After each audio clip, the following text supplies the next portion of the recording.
এইরকম কথা যদি বর্তমানে বগুড়া শহরে 3টা বাড়ি,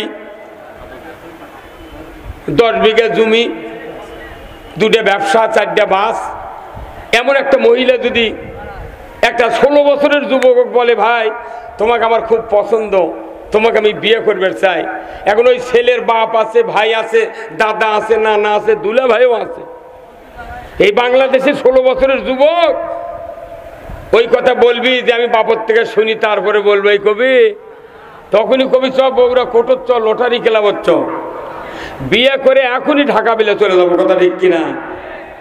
তাহলে রসুলের 25 বছরের চরিত্রের কি বক্তব্য? আমার দেশের যুবক ভাইদের যদি রসুলের 25 বছরের চরিত্র যদি ধারণ করা হতো, আমার দেশে পিতামাতার বিরুদ্ধে একটা যুবক বিবাহ করতে পারত না, পারত না। বাপের কাছে বলতেছে আব্বা আমি অমুকের মেয়ে বিয়ে করব, মোবাইলে আগে টেনটাই 10-15 সাথে চেন আছে, তারপরে বাপক যা বলেছে আব্বা আমি অমুকের মেয়ে বিয়ে করব, বাপ রাগ করে বলছে এক চর খাবো বদমাইশ, কিসের বিয়ে? রাগ করে ওই মেয়ে নিয়ে চলে গেছে ঢাকা, একবারে রপ্তানি গার্মেন্টসে চাকরি লাগিয়েছে, বিয়ে নিয়ে যা করে চাকরি করছে, স্বামী স্ত্রী 2 জন। দেখা যায় 6 মাস পর ওই স্ত্রী নরসিংদীর আরেকজনের সাথে চলে গেছে, এই কথা কর না গান। হ্যাঁ, আবার পিতা মাতা আত্মীয় স্বজন সব বিরুদ্ধে, খবরদার তুমি বিয়ে করতে বলতে পারবে না, লেখাপড়া করো। অনেক ছেলে আছে এই সমাজে, বগুড়াতে নাই, আমাদের ওই দিকে আছে, রাগ করে নিজে একা একা চলে গেছে বউ ঢাকা, যা গার্মেন্টসে চাকরি করছে, বাপ তুই বিয়ে দিলু না, তোমার বাড়িতেই থাকবো না। উনি যা 6 মাস চাকরি করতে করতে দেখা যায় গাই বাছুর নিয়ে চলে যাচ্ছে, এই কথা কোন গা। এখন যেরকম হজরত শেখ হাসিনা, কি কথা রে, এই জয়পুর হাটের আগে এমপি তেল মারতে মারতে হজরত শেখ হাসিনা কথা, এই কথা কোন গা। সাহস কিনে বা মৌলবী তুই জেলের তুলে থুসু আর মিয়া মজুক তুই হজরত হাসিনা করছে, তোর এত সাহস দিল কে? কথা কন। আবার ওই রাজশাহী বাগমারা মাহফিলে গেছিলাম দিনের বেলা, তো 15 আগস্ট একটা মিলাদ হচ্ছে, তেন এক হুজুর কত তুমি একটু দোয়া করো, 15 আগস্টের জন্য দোয়া করো। বেচারা খুব আন্তরিক হয় মিলাদ টিলাদ করে হাত তুলিছে, তোলার পর বলছে মাবুদ জাতির জনক বঙ্গবন্ধুকে যারা সপরিবারে হত্যা করেছে তাদেরকে জান্নাতুল ফেরদাউস দিয়ে দাও। কি মরদ রে! আচ্ছা এই কথা যদি আমরা বলতাম সাথে সাথে ফাঁসি দিয়ে দিল উনি। হ্যাঁ কথা কর। শিক্ষা প্রতিমন্ত্রী রৌমারী থানার শিক্ষা প্রতিমন্ত্রী 15 আগস্টে দোয়া করতেছে, মাবুদ বঙ্গবন্ধুকে তুমি জাহান্নামের সর্বোচ্চ জায়গায় স্থান দিয়ে দাও। আজ এই দোয়া কবুল হয়ে গেছে রে পাগল, কথা কথা ওর কে দোয়া আল্লাহ কবুল করছে, পালাবো না। কি এই কোরআনুল কালামের সময় টাউনের মধ্যে নিউ মার্কেটে কাপড় কিনিচ্ছে, এটা কিরকম মুত্তাকি? কথা কয় না ভাই, ঘুমাচ্ছেন নাকি? এটা কিরকম মুত্তাকি? কথা কন। এই দেশে 7 কোটি মানুষ রোজা করে আর 12 কোটি মহিলা বাজার করে, কি মোনাজাত হচ্ছে। আবার জুমাতুল বেদা যেদিন হয় সেদিন চালু করা বিরোধ যায় নামাজ পড়ে, পরের দিন করত পেপারের প্রথম পেজে ছবি দিয়েছে, ভাব গাম্ভীর্য সহকারে বগুড়ার বড় মসজিদে জুমাতুল বেদা উদযাপিত হয়েছে। অত সদা নয়, দাড়ি টুপি জুব্বা দিয়ে আর এই দাপড় দিয়ে জান্নাতে যাওয়া যায় না, অন্যায় বন্ধ করলে জান্নাতে যাওয়া যায়। এখানে আলেমদের ভূমিকা সবচেয়ে জরুরি।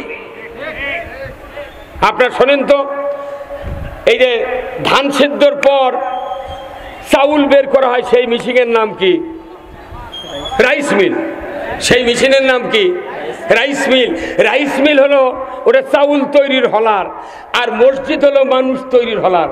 কি স্যার কন্যাকে কথা আপনারা কত কমেন তোরা? রাইস মিল হলো চাউল তৈরির হলার, আর মসজিদ হলো মানুষ তৈরির হলার।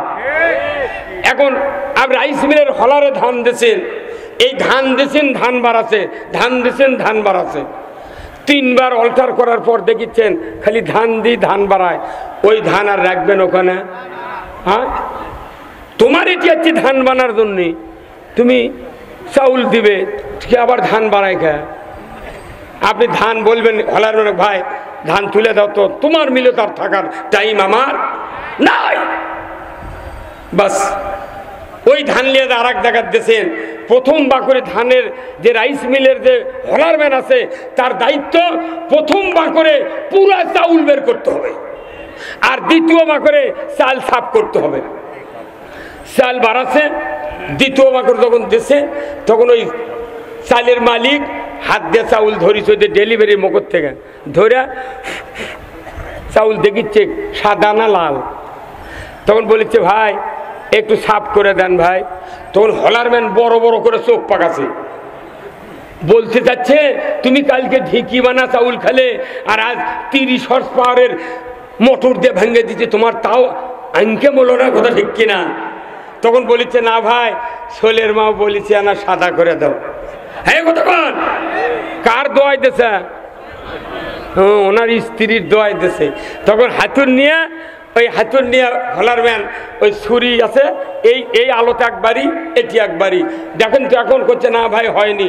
তারপরে ওই যে ডেলিভারির পেছনে দেখবেন নেট আছে একটা, নেট পেছনে দিয়ে চাপ দিয়েছে ভাই হসে না তো হয়নি।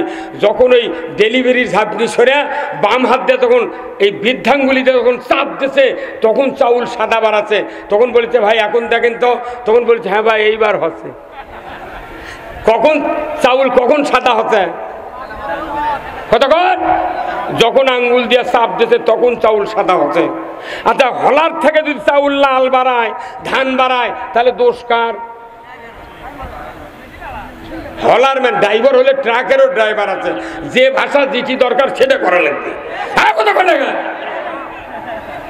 চাউল যদি ধান থাকে লাল হয় তাহলে দোষ হলো হলারম্যানের। কতক্ষণ? তাহলে ওটা চাউল তৈরির হলার, চাউলের কোনো ত্রুটি হলে দোষ হলো হলারম্যানের না মিলালার? কার দোষ? হলারম্যানের। আর মসজিদ হলো বগুড়া সাইকেল বিক্রি হয় না ভাই, ওই যে গোহাইল রোডের ওখানে সাইকেল এখন 14,000 টাকা দাম, ফোনের সাইকেল। এই সাইকেল যদি কেউ কিনবার দা দেখে এত টাকা তো আমার কাছে নাই, ওই বেচারা করছে কি সাইকেলের চেন থাকে সাইকেলের কোন দিক এখন মুখস্থি করছে, এখনো দেখেনি মনে হয় সাইকেল। আর কবার পারে না একসাথে কোয়া লাগবি ডান দিকে। কি মানুষের ব্রেন দেখেন কি, সাইকেলের চেন থাকে কোন দিকে এটাই জানে না, উনি আত্মায় তো পরে পারবি? পাগলের বুদ্ধি। কি সাইকেলের চেন কোন দিক থাকে? ডান দিকে। এটা কারেন্টের মতো উত্তর দিতে হবে, তাহলে বোঝা যাবে আপনি দুনিয়া দেখেন কথা ঠিক কিনা। আজকে সারা দেশে দেখেন যানজট, এই auto bike auto rickshaw CNG এই 7 মাথার রেলগেট থেকে 150-200 লাইন ধরে আছে, দিনে 2টি পায় তারই জন্য দাঁড়িয়ে আছে। কোনো পৃথিবীর কোনো রাষ্ট্রে এত যানবাহন নাই। কারণ কি এত অভাবও কোনো দেশও, এই দেশের অভাব মিটানোর কোনো ব্যবস্থা সরকার। লটারি হারাম না হালাল?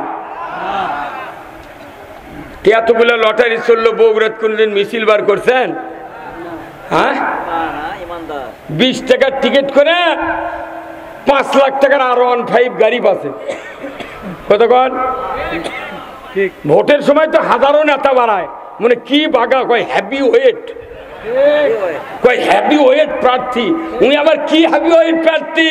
তোমার সামনে জুয়া চলে, জেনা চলে, লটারি চলে, বন্ধ করার বলার সাহস নাই। এইগুলি নেতা আবার হ্যাপি ওয়েট। এত বড় হ্যাপি ওয়েট যে দাড়ি কামে পলা চুগা। হ্যাঁ কথা কর বাপরে কি নেতা। সেনাবাহিনী ধরে নিয়ে না রিমান্ডে জিজ্ঞাসা করছে, দরবেশ সাহেব আপনি দাড়ি কামাচ্ছেন কে? তে বলিচ্ছে ইমান বাঁচান ফরজ না জীবন বাঁচান ফরজ?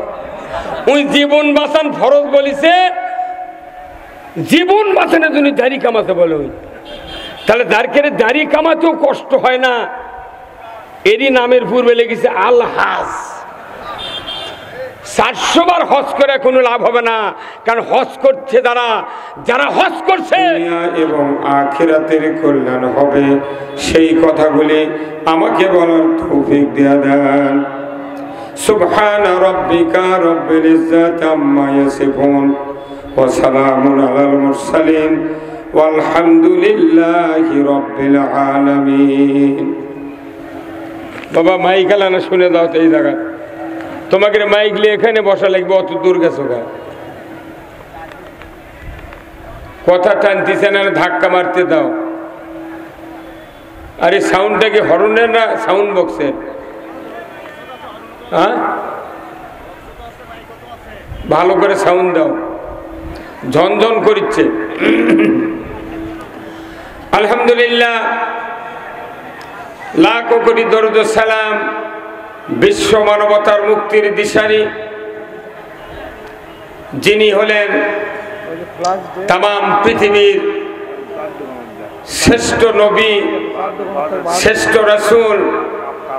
আর এই রাসূলকে যিনি পৃথিবীতে সর্বশেষে পাঠিয়ে দিয়েছেন, সেই মুনিবের দরবারে আমরা লাখ কোটি শুকর গুজর হচ্ছি যে মুনিব আমাদেরকে গোদারপাড়া কেন্দ্র ঈদগাহ মাঠ কর্তৃক আয়োজিত দ্বিতীয় অধিবেশন বিরাট তাফসিরুল কোরআন মাহফিলে হাজির হয়ে কোরআন, ইসলাম, রসুলের বাস্তব জীবন শোনা, জানা এবং মানার সুযোগের পথে বসার সুযোগ করে দিয়েছেন।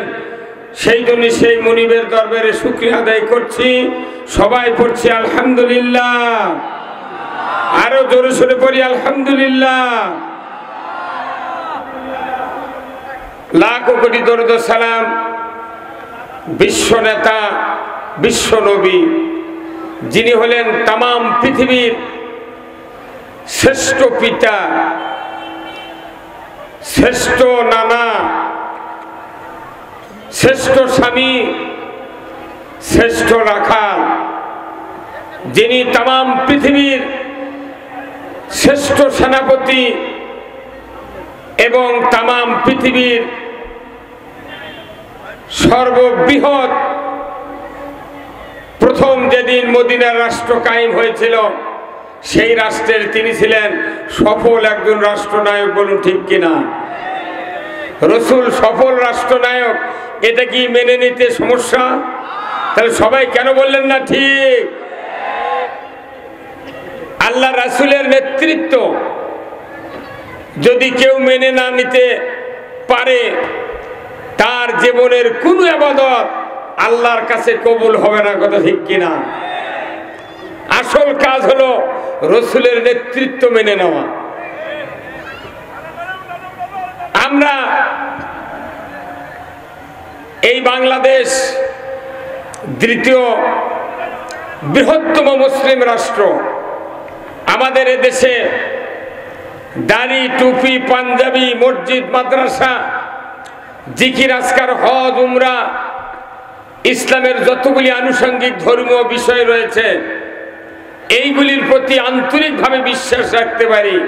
কিন্তু রসুলের নেতৃত্বে কোরআন দিয়া 12.5 লক্ষ বর্গমাইল শাসন করেছেন যে রসুল, তার আদর্শ দিয়া আমরা এই আদর্শ মানতে নারাজ। কথা বলেন না কেন? আদর্শ মানতে নারাজ। আমার দেশের জনপ্রতিনিধি, মেম্বার থেকে শুরু করে প্রধানমন্ত্রী পর্যন্ত রসুলকে সফল রাষ্ট্রনায়ক হিসেবে যদি মেনে নিতে পারতাম, এদেশে চুরি হতো না। কথা বলেন? এদেশে জানা হতো না, এদেশে দুর্নীতি হতো না, ঘুষ চলতো না, মদ চলতো না, মসজিদগুলিতে জুতার মতো একটা বস্তু চুরি হতো না। আমরা সব মানি, রসুলের নেতৃত্ব কায়েম করতে রাজি নই। রসুলের নেতৃত্বের কথা বললি কিছু লোক মনে মনে বলে হুজুর তো রাজনীতি শুরু করলো। কথা বলেন না কেন? এই জন্য আমরা বক্তৃতার শুরুতেই রসুলের নেতৃত্ব মেনে নেব। রাজি আছেন তো? কারা কারা দু হাত তুলে দেখান। লিল্লাহে তাকবীর, নারে তাকবীর। আলহামদুলিল্লাহ। রসুলের নেতৃত্ব মেনে নেওয়া আর ইসলামকে মেনে নেওয়া যখন মানুষের আসল কর্তব্য মনে হবে, তখন এই কোরআনের বক্তব্য শুনলে মানুষের ঈমান বাড়বে। এই জন্যে আমি আপনাদেরকে আহ্বান জানাচ্ছি, বাহিরে যারা ঘোরাফেরা করছেন, কর্তৃপক্ষকে বলছি আপনারা খুব তাড়াতাড়ি বসার ব্যবস্থা করে দেন। ইনশাআল্লাহ এই গোদারপাড়ার মাঠ, ঈদগাহ মাঠ আজকে জান্নাতের বাগানে পরিণত হয়ে যাবে। জোরে করে আল্লাহু আকবার। আজকের এই কোরআনের মাহফিলের সম্মানিত সভাপতি সাহেব,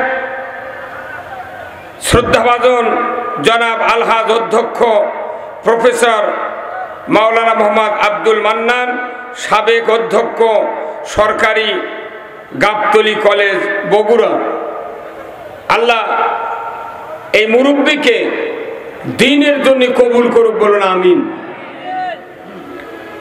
আজকের মাহফিলের সম্মানিত প্রধান অতিথি, বিশিষ্ট রাজনীতিবিদ, বিশিষ্ট শিক্ষাবিদ, এই বগুড়ার কৃতি সন্তান জনাব মোহাম্মদ রেজাউল করিম বাদশা ভাই, সাবেক মেয়র, বগুড়া পৌরসভা ও সভাপতি বগুড়া জেলা বিএনপি, আল্লাহ ভাইজানকে দ্বীন, ইসলাম, রসুলের আদর্শ বোঝার তৌফিক দান করুক, বলুন আমিন। বিশেষ অতিথি মোহাম্মদ আসগর আলী, সভাপতি বাংলাদেশ শ্রমিক কল্যাণ ফেডারেশন বগুড়া শহর শাখা, আল্লাহ ভাইজানকে শ্রমের মর্যাদার ব্যাপারে দেশে কাজ করার তৌফিক দান করুক, বলুন আমিন। মাহফিলের মঞ্চে বসা সুধীবৃন্দ, কর্তৃপক্ষ, ইন্তেজামিয়া কমিটি বর্গ সহ সামনে বসা মুরব্বিনে কেরাম, হাজী সাহেবগণ, বিভিন্ন মসজিদের ইমাম, মুয়াজ্জিন, মুক্তাদি সহ বিভিন্ন রাজনৈতিক দলের নেতৃবৃন্দ, যুবক ভাইরা, প্রাইমারি, মাদ্রাসা, হাই স্কুল, কলেজ, বিশ্ববিদ্যালয়ের শিক্ষক মহোদয়গণ, ছাত্র ভাইরা, পর্দার অন্তরালে মা ও বোনেরা, সরকারি কর্মচারী, কর্মকর্তাবৃন্দ, ডিএসবি, ডিজিএফআই, এনএসআই, সাংবাদিক ভাইরা, কচি কাচারা এবং আজকের এই মাহফিলের প্রচার মিডিয়ার সম্মানিত মাইকালা এবং ভিডিও ম্যান ভাইরা, সবার প্রতি আমার আবার সালাম। আসসালামু আলাইকুম ওয়া রাহমাতুল্লাহি ওয়া বারাকাতুহু। কেমন আছেন? আছি আলহামদুলিল্লাহ। কোরআনুল কারীম এমন একটি কিতাব, যে কিতাব মুমিন হওয়ার পর যদি কেউ শোনে, আল্লাহ তাআলা তার ঈমান বাড়িয়ে দেয়। কোরআন ছাড়া ঈমান মানুষের বাড়তে পারে কার কথা? আল্লাহর কথা। তাহলে আমাদের ঈমানকে বাড়ানোর জন্য কোরআন শুনতে হবে, কোরআন বুঝতে হবে, কোরআন জানতে হবে। কথা ঠিক কিনা? আল্লাহ তাআলা কোরআনুল কারীমে বলছেন,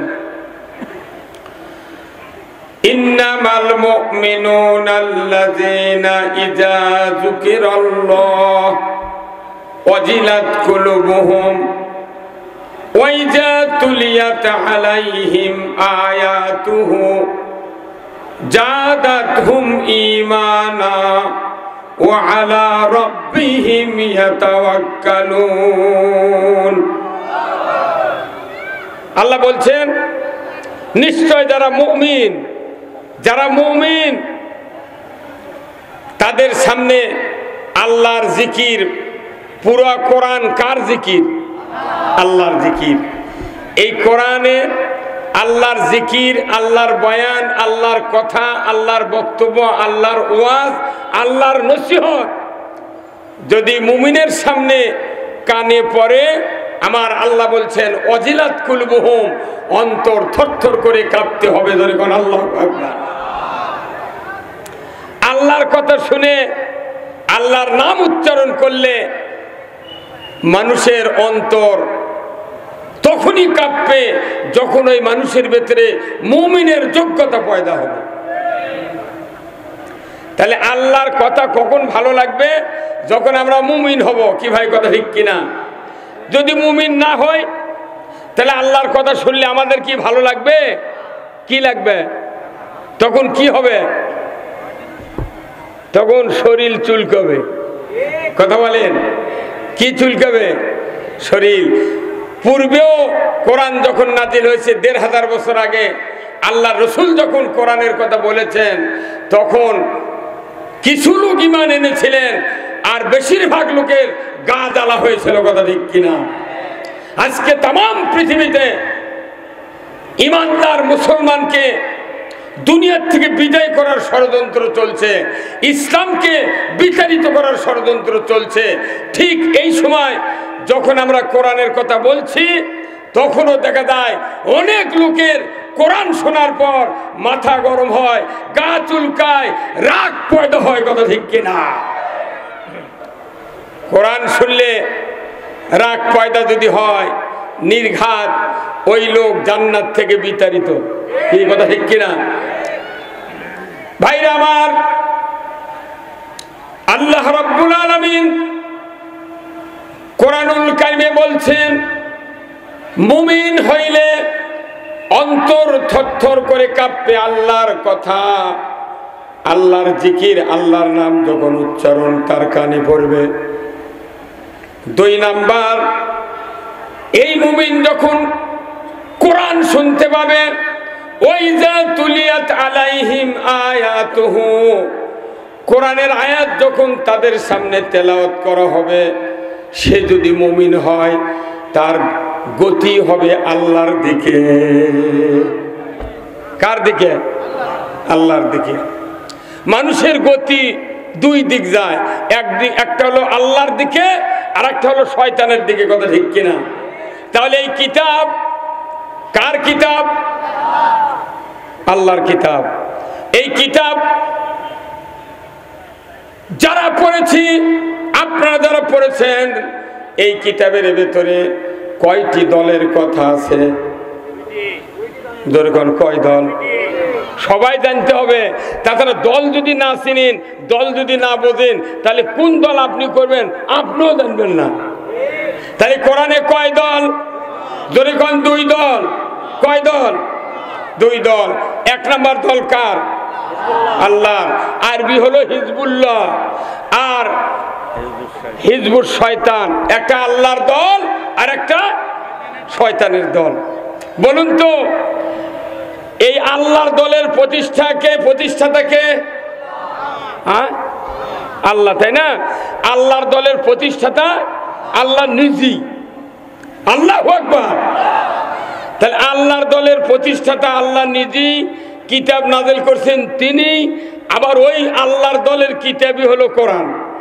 তাহলে এই কোরআনটা মূলত আল্লাহর দলের কিতাব। এই কথা কোন জায়গা? কার দলের কিতাব? তাহলে আল্লাহর দলের কিতাবে কার পক্ষে কথা আছে?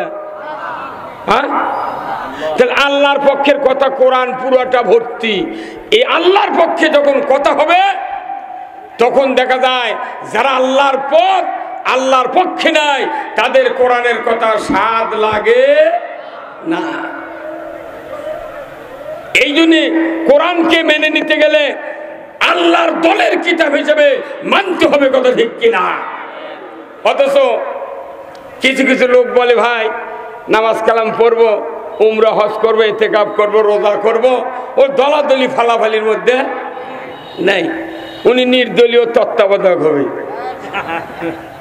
তাহলে আপনি যদি দলই না করেন ভালো, তাহলে আপনি যখন মারা যাবেন, ইমাম সাহেবেরা জানাজা করে কবরের ভেতর যখন উত্তর দিকে মাথা দিয়ে যখন শোয়ায়, তখন দোয়াটা কি পড়ি আমরা?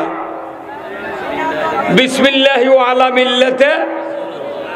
তাহলে যে লোকটা বললো আমি দুনিয়াতে দলাদলি ফালাফালি বুঝি না, আমি নির্দলীয় আলু ভর্তা ভাত খাবো, সিরিয়া মশার শুয়ে থাকবো, এই চিন্তাই যদি হয়, তাহলে আপনার মৃত্যুর আগে বলতে হবে আমার কোনো দলত তোমরা থুবে না। কি ভাই কথা বল? যেহেতু মরার পরে দল, বাঁচা থাকতে দল, একমাত্র দল করতে হবে কার? আল্লাহ। আর আপনি যদি দল না করেন, বিরাট সমস্যা। আল্লাহ তো কোরআনে বলছেন আমার দল হলো হিজবুল্লাহ। হিজবুল্লাহ আল্লাহর দলে থাকলে তার জিম্মেদারি স্বয়ং আল্লাহ গ্রহণ করে না। দলে কোন আল্লাহ। দল ছাড়া নামাজ হয় না, দল ছাড়া হজ হয় না, দল ছাড়া কুরবানি হয় না, দল ছাড়া ঈদুল আজহার নামাজ হয় না, দল ছাড়া ঈদুল ফিতরের নামাজ হয় না। যেখানেই যাই সেখানেই দল। আজকে আপনারা যারা মাহফিল এসেছেন, আপনারা সবাই মিলে এক দল, কথা ঠিক কিনা? পুরো বিশাল দল বসে আছেন, আমরা টেবিলে আছি, আমরাও এক দল। আমরা দুনিয়ার দলের পক্ষে থাকবো না, অথচ দল ছাড়া আপনি বিবাহ যাবেন, তাও দেখেন 100 জনে এক দল, কোথাও বরযাত্রী আসতেছে, তার মানে এক দল। কি আবার কিয়ামতের দিন যে আল্লাহ হাজির করবেন, কোরআন শরীফে আল্লাহ বলছেন প্রত্যেক দলের নেতার সাথে প্রত্যেক কর্মী কিয়ামতের দিন হাজির হবে। কারণ আল্লাহ রসুল বলছেন মান তাসাব্বা বিকৌমিহিম ফাহুয়া মিনহুম। যে ব্যক্তি যে দলের সাথে, যে গ্রুপের সাথে চলা ফেরা, ওঠা বসা, তাহাজ্জুদ তামুদ্দুন দুনিয়াতে রত ছিল, তার সাথে কিয়ামতের দিন হাসর নাসর হবে। এখন আপনি বেনামাজি, সুদখোর, ঘুষখোর, অন্যায় অবিচারকারীর সাথে সারা জীবন ঘুরলেন, আমি ঘুরলাম, কিয়ামতের দিন ওই মুন্সিপালিটির সাথে, টুপিওয়ালা, দাড়িওয়ালা, ভালো মানুষের সাথে কখনোই ওঠা যাবে না। যাবে? আল্লাহ তাআলা অদৃশ্য আয়াত কোরআনুল কারীমে একটা দিয়েছেন, কিয়ামতের ময়দানে আয়াতের কার্যকারী হবে, কিন্তু দুনিয়াতে আর কার্যকারী নাই।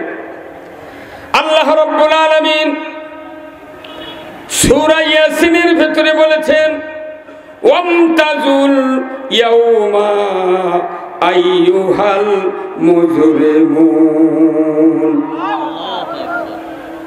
হাসরের ময়দানে যখন লক্ষ কোটি কোটি মানুষ হাজির হবে, ওই দিন আল্লাহ তাআলা ঘোষণা করে দিবেন ইয়া আইয়ুহাল ইয়াউমা। আল্লাহ ওই হাসরের ময়দানে ঘোষণা করে দিবেন আজকে যারা অপরাধী, নেককারের কাছ থেকে আলাদা হয়ে যাও। ওই সময় কোনো বদকার, বেনামাজি, সুদখোর, আল্লাহ বিরোধী লোক নেককারের দলভুক্ত হতে পারবে না। যার যার মতো বাধ্য হব আমরা আলাদা হতে। দুনিয়ার আমরা মনে করতেছি কোরআন এসেছে দূর হয়ে যাক, আমার কোনো মাথা ব্যথা নাই, না, হতে পারে না। কোরআন এই কিতাবটা আল্লাহ রসুলের উপর নাজিল করেছেন শুধু মানুষের দুইটা কাজের জন্য। ধরে কোন আল্লাহু আকবার।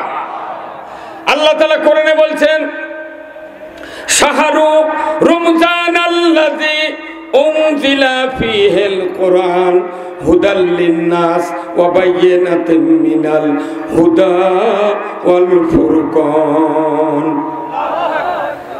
রমজান মাসে কোরআন নাজিল করেছেন আল্লাহ, দুইটি উদ্দেশ্য। এক নাম্বার হলো মানুষ শুধু হেদায়েত হবে।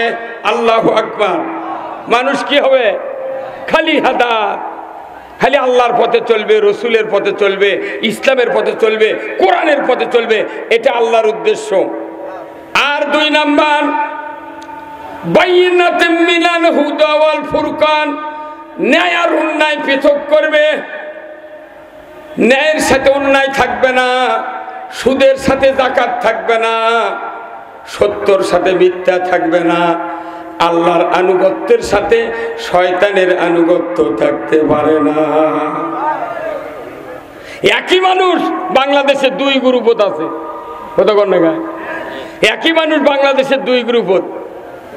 এই ইসলামে একটা দল করে, আবার আর এক পীরের হাতে মুরিদ লেছে, কথা ঠিক কিনা?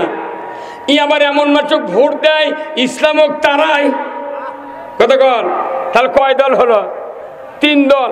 আবার মরার পর যা রসুলের দল ঢুকলাম, তাহলে কয় দল হলো? তো কিয়ামতের দিন আল্লাহ কোন দল থুবি? কতক্ষণ অনুরোধ করছি, আগে দল বোঝেন, আগে দল বোঝেন, তারপরে কোরআন মানতে হবে। কোরআন যে দলীয় কিতাব, কি কিতাব? কোরআন দলীয় কিতাব। কার দলের? তাহলে আপনি আল্লাহর দলে ঢুকতে না পারেন, কোরআন তো আপনি বুঝতে পারবেন না, আমিও বুঝতে পারবো না। আগে কোরআন বুঝতে গেলে দল বুঝতে হবে, দলটা হবে আল্লাহ। এখন আল্লাহর দলের কথা কি? আল্লাহর দলের 1 নম্বর কথা, আল্লাহ রাব্বুল আলামিন বলছে, নবী আপনার কাছে আমি কোরআন নাজিল করেছি, আপনাকে পৃথিবীতে পাঠিয়ে দিয়েছি শুধুমাত্র একটা কাজের জন্য। যখন আল্লাহু আকবার, সেই কাজটা হলো ওয়াল্লাযী আরসালা রাসূলাহু বিল হুদা ওয়া দীনিল হক লিইউযহিরাহু আলাদ দীনি কুল্লিহি ওয়ালাউ কারিহাল মুশরিকুন। রসুলকে কোনো দায়িত্ব দেওয়া হয় নাই, একটা মাত্র দায়িত্ব, আপনি পৃথিবীর জমিনে গিয়া মানুষের তৈরি করা যত নিয়ম নীতি, আইন কানুন, বিচার ব্যবস্থা, সামাজিক ব্যবস্থা, অর্থনৈতিক ব্যবস্থা, মানুষের যত তৈরি করা নিয়ম নীতি, তাহাদের তামুদ্দুন আছে, সবগুলিকে উৎখাত করে দিয়া একবারে আল্লাহর দেওয়া জীবন ব্যবস্থা আপনি কায়েম করবেন। এতে করে কাফের মুশরিক বেদিনের কলিজায় যত জ্বালা যন্ত্রণা হোক না কেন, আপনি রসুল পরোয়া করবেন না। রসুলকে একটাই দায়িত্ব দিয়েছে, তাহলে আমরা কার উম্মত? রসুলের উম্মত। তাহলে রসুলকে যদি এই দায়িত্ব দেওয়া হয়, তাহলে রসুলের অবর্তমানে এই দায়িত্ব কার? কার? কোন? আমাদের। মানুষের কোলে নিজের দায়িত্ব বর্তায় না, কথা ঠিক কিনা? এটা আমাদের দায়িত্ব। তাহলে আমরা যদি আল্লাহ রসুলের উম্মত হয়ে থাকি, আমাদের 1 নম্বর দায়িত্ব আল্লাহর দেওয়া জীবন ব্যবস্থা বাংলাদেশে বিজয় করা, কথা ঠিক কিনা? ইসলাম বিজয় হোক বাংলাদেশে। কারা কারা চান দুহাত তুলে দেখা। লিল্লাহে তাকবীর, নারায়ে তাকবীর, নারায়ে তাকবীর। আল কোরআনের আলো, আল কোরআনের আলো, কোরআন হাদিস যেখানে, দুনিয়ার মুসলিম, বাংলার মুসলিম, লিল্লাহে তাকবীর। আল্লাহ কবুল করুন। তাম পৃথিবী আজকে রাজত্ব নিয়ে মারামারি হানাহানি চলছে। এই হামাস ফিলিস্তিনিতে বোমা মারতে মারতে তাম দুনিয়া মারতে মারতে ওরকে তাও গা জ্বালা বন্ধ হচ্ছে না। এই পরশুদিন থেকে ইরান যখন আবার বসাবার লাগিছে বোমা, এখন ইসরায়েল বলছে না রে মুসলমানের শক্তি আছে। মুসলমান যখন শুরু করেছে যুদ্ধ, তখন তুরস্ক নাকি ওই যে কোন রাষ্ট্র পারে, রাশিয়া চীন, এরাও বুঝতে পারছে যে না, আমাকে আর ইসরায়েলের পক্ষে তেলবাজি করে লাভ হবে না। আমেরিকাও হামলে উঠিতে, কথা ঠিক কিনা? একবার ইসরায়েলকে বোমা মেরে ইরান এমন চক্রে ফেলে দিয়েছে, 3 দিন হলে ইসরায়েলের আর মাথা উঁচু করে দাঁড়ানোর শক্তি নাই। আমরা ইমানদার হিসেবে, মুসলমান হিসেবে তারা দাবিদার। আমাদের সারা পৃথিবীতে তেমন কোনো সংখ্যা নাই। আল্লাহ রাসূল বলছেন যে আমার উপর কোরআন নাজিল করা হয়েছে, মানুষ শুধু হেদায়েত করবে, মানুষ শুধু হেদায়েত হবে, মানুষ আল্লাহর পথে থাকবে, আর হক আর বাতিল পৃথক করবে। কিন্তু দেখা যায় 1500 বছর আগে কোরআন নাজিল হচ্ছে, মানুষ হেদায়েত হতে হতে আর কাফের বেঈমান থাকারই কথা না, কথা ঠিক কিনা? কিন্তু দেখা যায় 840 কোটি মানুষ এই পৃথিবীতে, মাত্র 140 কোটি মানুষ ইমানের পক্ষে, কালেমার পক্ষে, নামাজের পক্ষে, আর 700 কোটি মানুষ আল্লাহর বিরুদ্ধে। কথা কোন জায়গা? যে 140 কোটি ইমানের পক্ষে, তারই ভেতরে 75% মানুষ শতকরা নামাজ আদায় করে না। কি মসজিদের চাকচিক্য দেখলে মনে হয় কি রে, মসজিদের চাকচিক্য দেখলে টাইলস, তারপরে মেহরাব, মসজিদের মিম্বর, যে মিম্বরে খুতবা দেয় হুজুররা, সিহারা দেখলে মনে হয় সেই রকম, মনে সম্রাট আকবর বসিচ্ছে। ইন্টি করি এক একটা মেম্বরের দাম 1 লক্ষ, 1,25,000, 1.5 লক্ষ, 2.5 লক্ষ টাকার মতো মেম্বার আছে। অথচ রসুল সাল্লাল্লাহু আলাইহি ওয়াসাল্লাম আজ থেকে 1,500 বছর আগে মসজিদে নববীতে যখন খুতবা দিয়েছেন, একটা মরা খেজুরের গাছে হেলান দিয়ে উনি খুতবা দিয়েছেন। আমরা যে মসজিদগুলোতে খুতবা দেই, আমাদের চাকচিক্য সিহারা দেখলে মনে হয় বাদশাহ আকবর বক্তব্য দিই, কিন্তু মসজিদের মেম্বার থেকে আসল কথা বাংলার জমিনে এখনো বের আমরা করতে পারলাম না। কেন পারলাম না? আমাদের দেশে মসজিদে যে বক্তব্য দেই, মাহফিলে যে বক্তব্য দিই, এইগুলো হলো সার্কুলার। এইগুলি কি সার্কুলার বোঝেন? চাকরির সার্কুলার ছাড়ে না ভাই, কথা বলেন না গা, চাকরির সার্কুলার ছাড়ে না। তা আমরা মসজিদে সার্কুলার দিই, খুতবা পড়ি, বক্তৃতা করে সার্কুলার, মাহফিলে বক্তৃতা দিই, এটা সার্কুলার। কিন্তু এই সার্কুলার কি কোনোদিন সমাজে কায়েম হচ্ছে? কেন হয়নি গন্ধ? কেন হয়নি? কারণ হলো ইমামের হাতে ক্ষমতা নাই, বক্তার হাতে ক্ষমতা নাই। ক্ষমতা না থাকার কারণে আল্লাহর কোরআনের কথা সার্কুলার আমরা দেই। যেরকম মসজিদে দেখেন আমরা খুতবা, ইমামরা যখন তেলাওয়াত করি, মুসল্লিরা শোনে, সানি খুতবাত আছে, ইন্নাল্লাহা ইয়ামুরু বিল আদলি ওয়াল ইহসান ওয়া ইতাই যিল কুরবা ওয়া ইয়ানহা আনিল ফাহশাই ওয়াল মুনকারি ওয়াল বাগই ইয়াইযুকুম লাআল্লাকুম তাযাক্কারুন। নিশ্চয় আমি আল্লাহ হুকুম দিচ্ছি, আদেশ দিচ্ছি, তোমরা ন্যায় বিচার করো, নাফরমানি, ফায়সা, হারাম, অশ্লীল কাজ থেকে দূরে থাকো। এইগুলির থেকে পরহেজ থাকা সবচেয়ে বড় জিকির।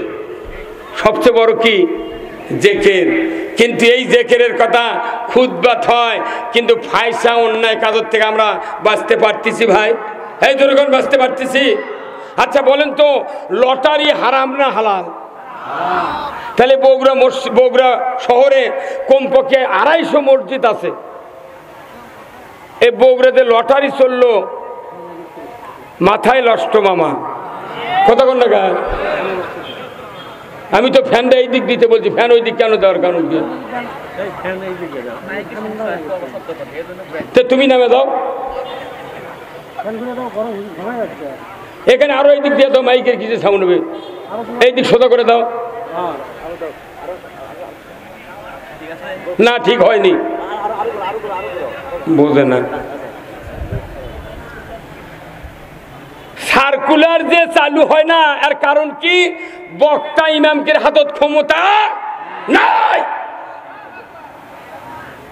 যদি সার্কুলার দিয়াই যদি জান্নাতে যাওয়া যেত, আল্লাহ রসুলের ওহুদের যুদ্ধে, বদরের যুদ্ধে, হুনাইনের যুদ্ধে, তবুকের যুদ্ধে শাহাদাত বরণ করা লাগতো না। এতগুলো মসজিদ, এতগুলো মাদ্রাসা বগুড়া শহরে চলে, আর জয়পুরহাট থেকে আসে রাজ্জাক মামা লটারি চালায় 2300 সিএনজি দিয়া পুরো বগুড়া জেলার প্রত্যেকটি থানা, প্রত্যেকটি ইউনিয়ন জাহান্নামের গর্ত বানায়। এখানে এসপি থাকে, ডিসি থাকে, নেতা থাকে, খেতা থাকে, কিন্তু অন্যায়ের প্রতিবাদ করা যায় না। নির্বিঘ্নে ইমানদারের সমাজে লটারি চলছে, জুয়া চলছে, জেনা চলছে, মদ চলছে। এইগুলি যদি আপনি নির্বিঘ্নে সহ্য করে যান, ইমান আছে বলে এটা আল্লাহর কাছে প্রমাণ হয় না। লটারি হারাম না হালাল? এতগুলো লটারি চললো, বগুড়াত কোনদিন মিছিল বার করছেন? হ্যাঁ 20 টাকার টিকিট করে 5 লাখ টাকার R15 গাড়ি পাচ্ছে। কতক্ষণ ভোটের সময় তো হাজারো নেতা বাড়ায়, মানে কি বাগা কয় হ্যাভি ওয়েট, কয় হ্যাভি ওয়েট প্রার্থী। উনি আবার কি হ্যাভি ওয়েট প্রার্থী? তোমার সামনে জুয়া চলে, জেনা চলে, লটারি চলে, বন্ধ করার বলার সাহস নাই। এইগুলি নেতা আবার হ্যাভি ওয়েট, এত বড় হ্যাভি ওয়েট যে দাড়ি কামে পলা চুগা। হ্যাঁ কথা কন, বাপরে কি নেতা! সেনাবাহিনী ধরে নিয়ে না রিমান্ডে জিজ্ঞাসা করছে, দরবেশ সাহেব আপনি দাড়ি কামাচ্ছেন কে? তে বলিচ্ছে ইমান বাঁচান ফরজ না জীবন বাঁচান ফরজ? ওই জীবন বাঁচান ফরজ বলিছে, জীবন বাঁচানোর জন্য দাড়ি কামাতে বলে। ওই তাহলে দাড়ি কামাতেও কষ্ট হয় না, এরই নামের পূর্বে লেগেছে আল হাজ। 400 বার হজ করে কোনো লাভ হবে না, কারণ হজ করছে যারা হজ করছে, হজের ভেতরে একটা তালবিয়া আছে, ইন্নাল হামদা ওয়ান নিয়ামাতা লাকা ওয়াল মুল। ইন্নাল হামদা নিয়ামাতা লাকা ওয়াল মুল, নিশ্চয় সমস্ত প্রশংসা আপনার, আর সবচেয়ে বড় নিয়ামত হলো আপনার রাজত্ব। তাম বাংলাদেশে বর্তমানে 27,11,973 জন হাজিয়ার হাজার নিয়ে আসে।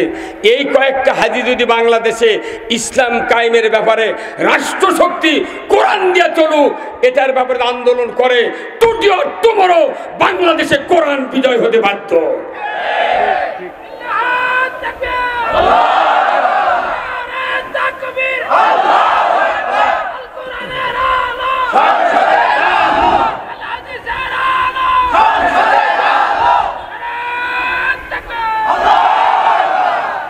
আজকে খুতবাতে বলা হলো সার্কুলার, লাভ নাই।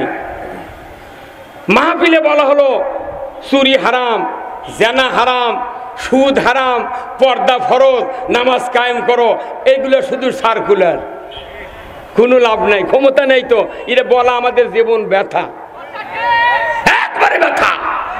কিন্তু দেখেন আমরা যারা বক্তব্য দিয়ে ধর্মীয় নেতার, এরা তো রিলিজিয়াস লিডার, এনারা ধর্মীয় দিক দিয়ে মানুষকে সার্কুলার দেন। ক্ষমতা না থাকার জন্য প্রত্যেকটা সার্কুলার পথে পথে মার খাচ্ছে। আর সংসদে গেছে এমপি, ওটা হলো রাজনৈতিক নেতা। আমরা হলাম ধর্মীয় নেতা, আর সংসদে এমপিরা গেছেন, ওনারা কি নেতা? রাজনৈতিক নেতা। ওনারা সার্কুলার দিচ্ছেন। মাননীয় স্পিকার, সংসদের সামনে প্রশ্ন হচ্ছে যে আমার এলাকার জনগণ আমাকে নির্বাচিত করেছেন, আমার এলাকায় বগুড়া গোদারপাড়া থেকে ছোট কুমড়া পর্যন্ত একটা মাটির রাস্তা আছে কাঁচা, এটা পাকাকরণ করতে হবে। কথা বলেন। শিক্ষামন্ত্রী বলতেছে, মাননীয় স্পিকার, আমরা বহুদিন হলে এদেশে বাস করছি, আমাদের এদেশে সংখ্যালঘু কিছু অমুসলিম আছে সনাতন ধর্মীয় গ্রুপের, তো আমাদের এই সকল শিক্ষা প্রতিষ্ঠানে মুসলমান এবং সনাতন ধর্মের কিছু কথাগুলো যদি বই পুস্তকে সাপ্লাই দেওয়া হতো, তাহলে সবার কাছে বৈষম্য থাকতো না, সব আমরা একাকার হয়ে যেতাম। এটা করতে গিয়ে কাউকে আলু ভর্তা বানান শিখাতে হবে। কতক্ষণ? এটা করতে গিয়ে কাউকে ব্যাঙ্গের মতো লাপান শিখাতে হবে। কতক্ষণ টাকা? আবার পাঠ্যপুস্তকে লিখতে হবে তিরিং তিরিং সাইকেল চালাও। কতক্ষণ? আচ্ছা কোন তো এই সার্কুলার যে ওনারা সংসদে দিলেন, এই সার্কুলার ছাড়াও কি আজ থেকে 50-100 বছর হলে মানুষকে আলু ভর্তা বানায়নি? এই কতক্ষণ টাকা? বিবাহ হওয়ার পর যেগুলো মহিলার বিবাহ হয়েছে, ওনারা কি খাটের উপর বিছানা পাড়তে শেখেনি? কতক্ষণ? সাইকেল চালান শিখেছে, ভর্তা বানান শিখেছে, বিছনা পাড়াও। কিন্তু ওনারা এই বাজে কথাগুলো ওটি সার্কুলার দিয়েছেন। এই বাজে কথা সার্কুলার দেওয়ার সাথে সাথে তাদের হাতে ক্ষমতা আছে বিদায় পুস্তকের পৃষ্ঠা পৃষ্ঠায় মুসলমানের ধর্মীয় কিতাবত অমুসলিমের দুর্গা কালী পূজার মাথা দিয়েছে, কথা ঠিক কিনা? কারণ কি, কারা খারাপ কাজের সার্কুলার দেশে ক্ষমতার কারণে এই অযোগ্য কথাগুলি বই পুস্তকে কায়েম হয়ে গিয়েছে। আর আমরা কোরআন শরীফ থেকে বলছি কথা, থাকতো কায়েম হওয়া উল্টো মামলা, কতক্ষণ উল্টো মামলা, উল্টো হামলা, উল্টো খুন, উল্টো আইনের ঘর, কথা ঠিক কিনা? যে দেশে শতকরা 92% মুসলমানের দাবিদার, সেই দেশে মাহফিল অনুমতি নিয়ে করা লাগতেছে। এইবার আর লাগিচ্ছে, আহা হা, কি কথা, কি শান্তি। আমাকে মুখের কাছ থেকে কিছু কিছু লোক এই 16 বছর আগে মাউথপিস ঘুরিয়ে দিয়ে বলিছে কানের পট্টি গরম করে দেব। আবার কিছু কিছু নেতা তারা এসে আমাকে বলছে, হুজুর আপনি কথা দেখে শুনে বলবেন। আমি তখন মাথার থেকে পাওয়া পর্যন্ত দেখি যে পায়খানা করলে ঢিলে কুলুপ নেওয়া মুস্তাহাব, শীতের সময় কোন ঢেল আগে, গরমের সময় কোন ঢেল পরে, এটাই জানে না। আমাকে কাছে টর্চারিং করে, হুজুর দেখে শুনে কথা কবেন। তখন মনের দুঃখে আমি বলতাম যে ভাই, আমি তো কোরআন মুখস্থ করে যাচ্ছি, তা আপনারা কোরআন আপনি নিয়ে পেছনে বসে আমাকে কয়া কয়া দেন, আমি শুনে শুনে বলি। কতক্ষণ টাকা দেখে তোমার জাসত নেই, কি নেতা, বাপ রে বাপ। ওক যদি বলা হয় তুই না এসার নামাজের আকামত দিতে পারবি, হ্যাঁ পারবি, কিচ্ছু নাই। দোয়া কুনুত জানে, ওর বাপও দোয়া কুনুত জানে না। 25 বছর হলে ইমামতি করে ওই মসজিদের যিনি সভাপতি, দোয়া কুনুত জানে না। 30 বছর হলে ইমামতি করে, মুয়াজ্জিনি করে, মুয়াজ্জিন আযান দিতে দিতে বুড়ো হয়ে গেছে। ওই মুয়াজ্জিনের বেটা কোনোদিন মসজিদে বাপের আযান শুনে মসজিদে আসে না। তাহলে আমাকে এই সার্কুলার কি থাকেই যাবি না কায়েম করবেন? পারবেন? পারবেন? আচ্ছা, কোথায় কি করলে কায়েম হবি বলেন তো, কি করা লাগবে? দায়িত্ব এই কোরআন বিজয় করা, নামাজ কায়েম করা যেরকম ফরজ, তার সে আরো 120 ডিগ্রি ফরজ হলো সমাজে আল্লাহর আইন কায়েম করা। রোজা করা যেরকম ফরজ, তার সে 60 ডিগ্রি বেশি জরুরি ইসলাম বিজয় করা। অথচ আমরা নামাজ, রোজা, হজ, যাকাত, তওবা, তিল্লা, তাসবিহ, তাহলিল, জিকির, আজকার, দাড়ি টুপি নিয়ে মৌজ করতেছি। কোনদিন ইসলাম বিজয়ের কথা আজকের সমাজে বলে যারা, তাদের উপর মামলা হামলা, যারা বলে না তাদের গায়ে মশাও পড়ে না। ভাইরা আমার, আজ থেকে 1500 বছর আগে আল্লাহর নবী পৃথিবীর জমিনে আসলেন। ওনার বয়স যখন 17 বছর, হিলফুল ফুজুল গঠন করলেন সমাজের মানুষগুলিকে অন্যায়, অবিচার, জুলুম, নির্যাতন থেকে বাঁচানোর জন্য। 17 থেকে 23-24 চলে গেল বয়স, কোনো কাজ হলো না। মক্কাতে এত দুর্ভিক্ষ দেখা দিল, মক্কাতে খাদ্য নাই, অর্থ নাই। একদিকে রসুলের বাবা দুনিয়ায় বেঁচে নাই, মা বেঁচে নাই, দাদা বেঁচে নাই, শুধু চাচার কোলে হযরত আব্দুল্লাহর আপন ভাই ছিলেন আবু তালেব, তার কোলে কাকলে মানুষ হচ্ছেন। একদিন হঠাৎ করে আবু তালেব বললেন, মুহাম্মদ ভাতিজা, তোমার খাওয়া পড়ার জন্য আমার দরজা উন্মুক্ত, কিন্তু অভাব দেখা দিয়েছে, কি করা যায়, একটা কর্মের ব্যবস্থা করা দরকার। মুহাম্মদ সাল্লাল্লাহু আলাইহি ওয়াসাল্লাম নবী হন নাই, মাত্র 24 বছর বয়স। উনি বললেন, চাচা কি করতে হবে আপনি বলেন। আবু তালেব বললেন, মুহাম্মদ তোমাকে কর্মের ব্যবস্থা করে দেই। কোথায়?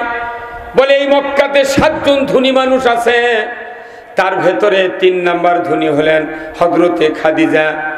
তখন তার হযরত খাদিজা ছিল না, এখন যেরকম হযরত শেখ হাসিনা। কি কথা রে, এই জয়পুরহাটের আগে এমপি তেল মারতে মারতে হজরত শেখ হাসিনা কথা।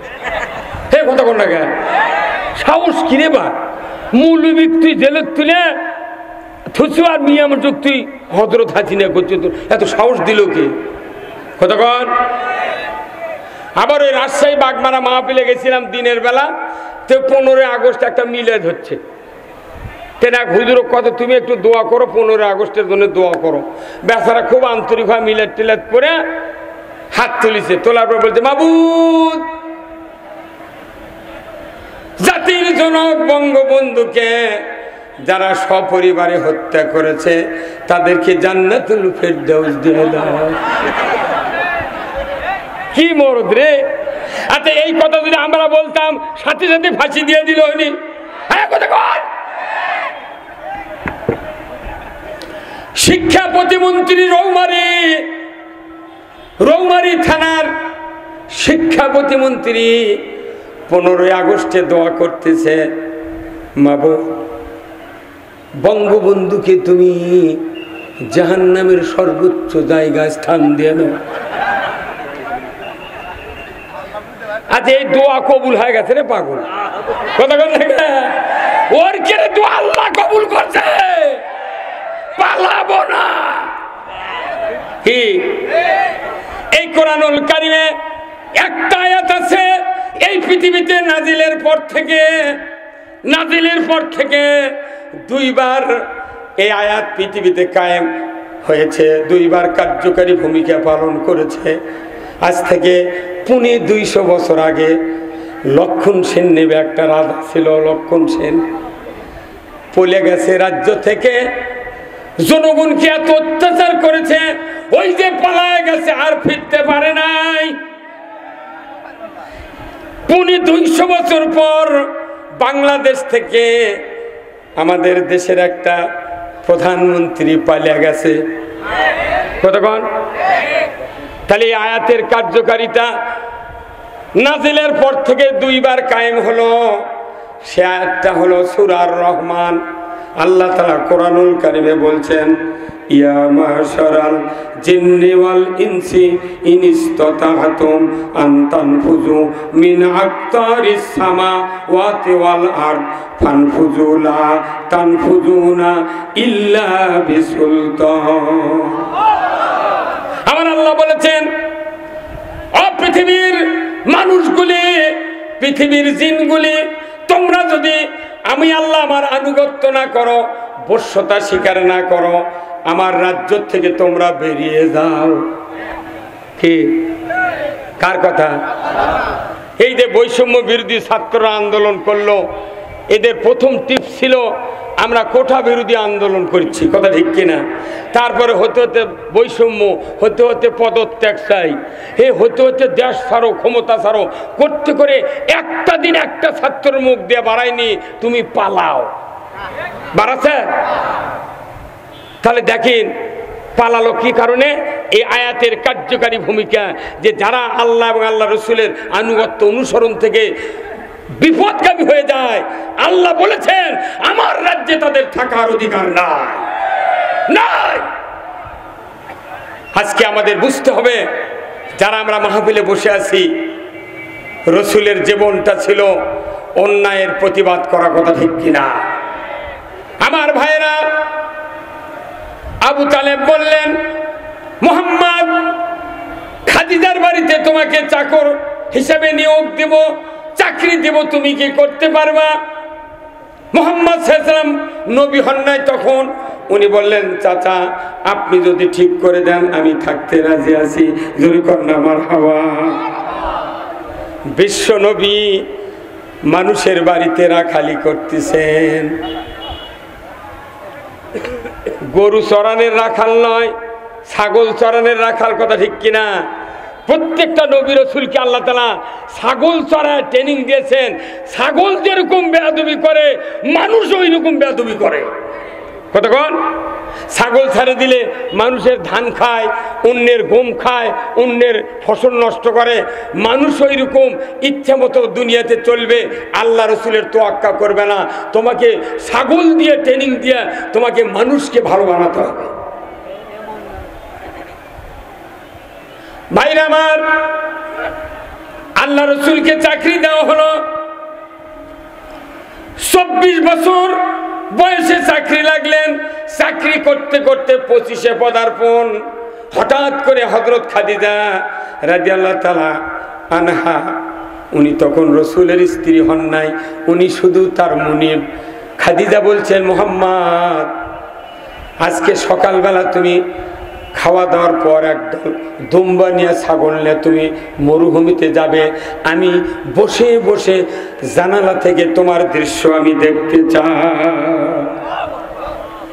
রাখাল চলে যাচ্ছে, রসুল মুহাম্মদ যাচ্ছেন। হযরত খাদিজা জানালাত বসে আছেন, দেখছেন যে দেখি আমার এই রাখাল কিভাবে এইগুলি চড়ায়। উনি চলে গেলেন ছাগল নিয়ে, দুম্বা নিয়ে। খাদিজা জানালাত বসে থেকে দেখতেছেন, দেখি ভাবটা কি। ভাইরা আমার, কিছুক্ষণ পরে মুহাম্মদ দুম্বা নিয়ে মরুভূমির ভেতরে চলে গেলেন। খাদিজা জানালে দেখ নজর করে, হাতে মুহাম্মাদের ছাতা নাই, কেউ ছাতা নিয়ে দাঁড়িয়ে নাই, অথচ মুহাম্মাদের শরীরে এক ফোঁটা এক বিন্দু রোদের কিরণ লাগে না। ছায়ার ভেতরে মুহাম্মদ হেঁটে যায়, ছায়াও হেঁটে যায়। উনি ঘর থেকে বেরিয়ে রাখালের দৃশ্য দেখার জন্য গেলেন। যা দেখেন যে না, ছাতা নেই, কেউ ধরেনি ছাতা, কে দেয় ছায়া। উনি আরেকটু দূরে গিয়া মুহাম্মদ সাল্লাল্লাহু দিকে না নজর করে আকাশের দিক নজর করেছেন। আল্লাহু আকবার। আকাশের দিক নজর করে দেখে কে যেন সূর্যের সামনে এক খণ্ড মেঘ এমন করে দাঁড় করে রেখেছেন। রসুল আস্তে যাক আর জোরে যাক, এক বিন্দু রোদের কিরণ রসুলের গায়ে পড়ে না। তখন তো উনি নবীও না, রসুলও না, মুহাম্মদ। এই দৃশ্য 3 দিন অবজার্ভ করলেন। আব্দুল্লাহর বেটা মুহাম্মদ রোদের ভেতরে যায়, এত তীব্রতা, মক্কাতে সূর্যের তাপ লাগে না। না জানি মুহাম্মদ এত ভালো মানুষ, সমাজে তো সবাই আলামিন বলে, আমানতদার বলে, সত্যবাদী বলে, এত ভালো মানুষ আমার বাড়িতে রাখাল। এত মানুষ ভালো শুনেছি, কিন্তু দিব্যি চোখে দেখলাম আকাশ থেকে মেঘ দিয়া ছায়া দেয়। কে ছায়া দেয়? কে এই শক্তি ধর, ক্ষমতায় ধর কে? হযরত খাদিজা রাদিয়াল্লাহু তাআলা আনহা তখন মুনিব হিসেবে রসুলের কাজ করছেন। 3 দিন পর সন্ধ্যার সময় খাদিজা বললেন, মুহাম্মদ, ও মুহাম্মদ, তোমাকে আমি একটি কথা বলবো।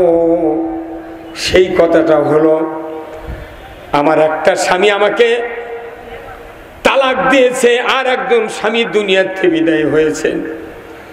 2টা স্বামীর পর আমি অনেক দিন হলে বিধবা, তালাক প্রাপ্ত একজন মহিলা।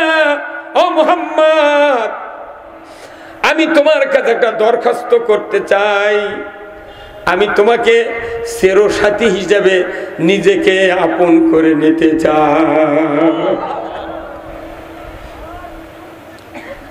মুহাম্মদ বললেন, মুনিব, আপনি হলেন মুনিব, আমি হলাম রাখাল। কেমন করে এটা সম্ভব? আমার বাবার মৃত্যু আমি দেখি নাই, মায়ের পেটে 6 মাস বয়স আমার, আমি বাবাকে হারিয়েছি। 6 বছর বয়সে মাকে আবহাওয়া নামক জায়গায় পিতার কবর জিয়ারত করতে গিয়া মাকে হারিয়েছি। 7 বছর বয়সে আমি দাদাকে হারিয়েছি। ও আমার মুনিব, আমার একমাত্র অভিভাবক হযরত তালেব, আবু তালেব আমার চাচা, ওই চাচার বিনে পারমিশনে আমি আপনাকে কোনো কথা বলতে পারবো না, কোনো কথা বলতে পারবো না। 25 বছরের যুবকের কি মতামত? তখন খাদিজা 7 জন ধনীর ভেতরে 3 নম্বর ধনী মক্কার মাটিতে। আল্লাহু আকবার। 25 বছরের যুবক মুহাম্মদ বললেন আমি বলতে পারবো না, আমার চাচা আমাকে রেখে গেছেন, উনি আমার অভিভাবক, উনি যা বলবেন আমি তাই করতে রাজি আছি। আল্লাহু আকবার। আচ্ছা, এইরকম কথা যদি বর্তমানে বগুড়া শহরে 3টা বাড়ি, 10 বিঘা জমি, 2টা ব্যবসা, 4টা বাস, এমন একটা মহিলা যদি একটা 16 বছরের যুবক বলে ভাই তোমাকে আমার খুব পছন্দ, তোমাকে আমি বিয়ে করবে চাই, এখন ওই ছেলের বাপ আছে, ভাই আছে, দাদা আছে, নানা আছে, দুলা ভাইও আছে, এই বাংলাদেশে 16 বছরের যুবক ওই কথা বলবি যে আমি বাপর থেকে শুনি তারপরে বলবো এই কবি, তখনই কবি চ বগুড়া কোটর চ, লটারি খেলা চ, বিয়ে করে এখনই ঢাকা বিলে চলে যাবো, কথা ঠিক কিনা? তাহলে রসুলের 25 বছরের চরিত্রের কি বক্তব্য? আমার দেশের যুবক ভাইদের যদি রসুলের 25 বছরের চরিত্র যদি ধারণ করা হতো, আমার দেশে পিতামাতার বিরুদ্ধে একটা যুবক বিবাহ করতে পারতো না, পারতো না। বাপের কাছে বলতেছে আব্বা আমি অমুকের মেয়ে বিয়ে করব, মোবাইলে আগে টেনটাই 10-15 সাথে চেন আছে, তারপরে বাপক যা বলেছে আব্বা আমি অমুকের মেয়ে বিয়ে করব, বাপ রাগ করে বলছে এক চর খাবো বদমাইশ, কিসের বিয়ে? রাগ করে ওই মেয়ে নিয়ে চলে গেছে ঢাকা, একবারে রপ্তানি গার্মেন্টসে চাকরি লেগেছে, বিয়ে নিয়ে যা করে চাকরি করছে, স্বামী স্ত্রী 2 জন। দেখা যায় 6 মাস পর ওই স্ত্রী নরসিংদীর আরেকজনের সাথে চলে গেছে। এই কথা কর না গান। হ্যাঁ, আবার পিতা মাতা আত্মীয় স্বজন সব বিরুদ্ধে, খবরদার তুমি বিয়ে করতে বলতে পারবে না, লেখাপড়া করো। অনেক ছেলে আছে এই সমাজে, বগুড়াতে নাই, আমাদের ওই দিকে আছে, রাগ করে নিজে একা একা চলে গেছে বউ ঢাকা, যা গার্মেন্টসে চাকরি করছে, বাপ তুই বিয়ে দিলু না, তোমার বাড়িতেই থাকবো না। উনি যা 6 মাস চাকরি করতে করতে দেখা যায় গাই বাছুর নিয়ে চলে যাচ্ছে। এই কথা কোন না, হ্যাঁ কথা ঠিক কিনা? রসুলের চরিত্র দেখেন যুবক ভাইরা, আর আমাদের চরিত্র সমাজের কি? নবুয়ত পাওয়ার আগে কি চরিত্র, কি ব্যবহার, কি একনিষ্ঠতা, কাকে নবী বানাবে আল্লাহ তার চরিত্র আগে থেকে ঠিক করেছেন, কথা ঠিক কিনা? কি নবী? একদিন কাবা শরীফের মুতাল্লি ছিলেন ওনার দাদা, নাম কি? Abdul Muttalib. উনাকে, উনি কোন শালিক দরবার হয় না ভাই, উনি ওই রকম নেতা, মক্কার মাথাপে ওই দরবার হচ্ছিল, তো সিয়েটের সব দেশে বসার জায়গা। তখন মোহাম্মদ সাল্লাল্লাহু আলাইহি ওয়াসাল্লাম ছোট্ট, এই 5-6 বছরের একটা সন্তান, ছোট।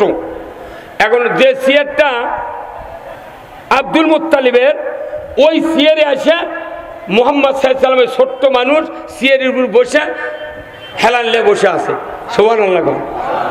দরবারের শত শত মানুষ বসে আছে, বাপরে মক্কার একটা মোতাল্লি, কাবা ঘরের রক্ষণাবেক্ষণকারী, এত বড় একটা সালিশদার, তার সিয়ারত এই ছোট্ট বাচ্চা, এটা কে রে? এই ওর দাম কি দেওয়ারই কথা, তাই না? চিনে না তো এই বাচ্চা কে? তখন আব্দুল মুত্তালিব আসা ওই মোহাম্মদ সাল্লাল্লাহু আলাইহি ওয়াসাল্লাম যে ছোট্ট বাচ্চা, তাকে সরিয়ে না দিয়ে সিয়ারের নিচে বসে গেছেন। আল্লাহু আকবার। কোথায় বসছে? সিয়ারের নিচে। লোকেরা চিন্তা করছে যে প্রামাণিক সাহেব, মাতব্বর সাহেব, মুতাল্লি সাহেব, আপনি নিচে বসলেন কেন? ওই সন্তানক তুলে দিয়ে আপনি বসেন, আপনি নেতা যদি নিচে বসেন আমাদের আর ইজ্জত থাকে?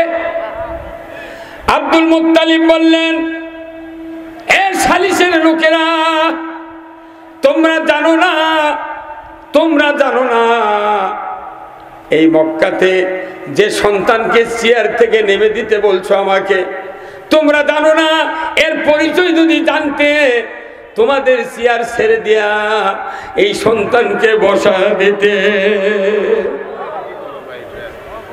ইনি হলেন, কিছু বলেন বে, কিছু বলেন তা আপনি বসেন। ও না, আপনার চেয়ারে দেখে আমার ভয় হয়, খেপে যাচ্ছে নাকি, নাকি করছেন? আমি আমার টাইম হলে আপনি দিবেন সিগন্যাল, একবারে রেলগাড়ি থামে দেবো। প্রধান বক্তা এখানে গেছিলাম, সে খাওয়ার ব্যবস্থা খাক খাক, উনি ভালো করে খাওয়া অসুবিধা।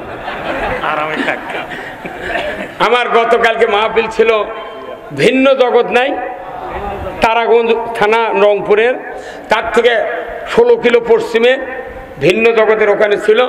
আমি মাহফিল থেকে বাড়ির যা ঘরের ভেতর ঢুকেছি আর ফজরে আজান দিয়েছে, নামাজ পড়ে সকালবেলা দেখি 3 গ্রুপ মানুষ যাচ্ছে, ওর গ্রুপ বিদায় করে দেয়া মসজিদে নামাজ পড়বে গেছি, নামাজ পড়ে বাড়াচ্ছি, পাবনা থেকে মানুষ এসে নন্দীগ্রাম বাস স্ট্যান্ডে স্যান্ডেল ফেলতেছে, ওর গ্রুপ বিদায় করে যাচ্ছি। ভাই আমি রেস্ট নিনি, আমার আগামীকালকে মাহফিল আছে চাঁপাই নবাবগঞ্জ।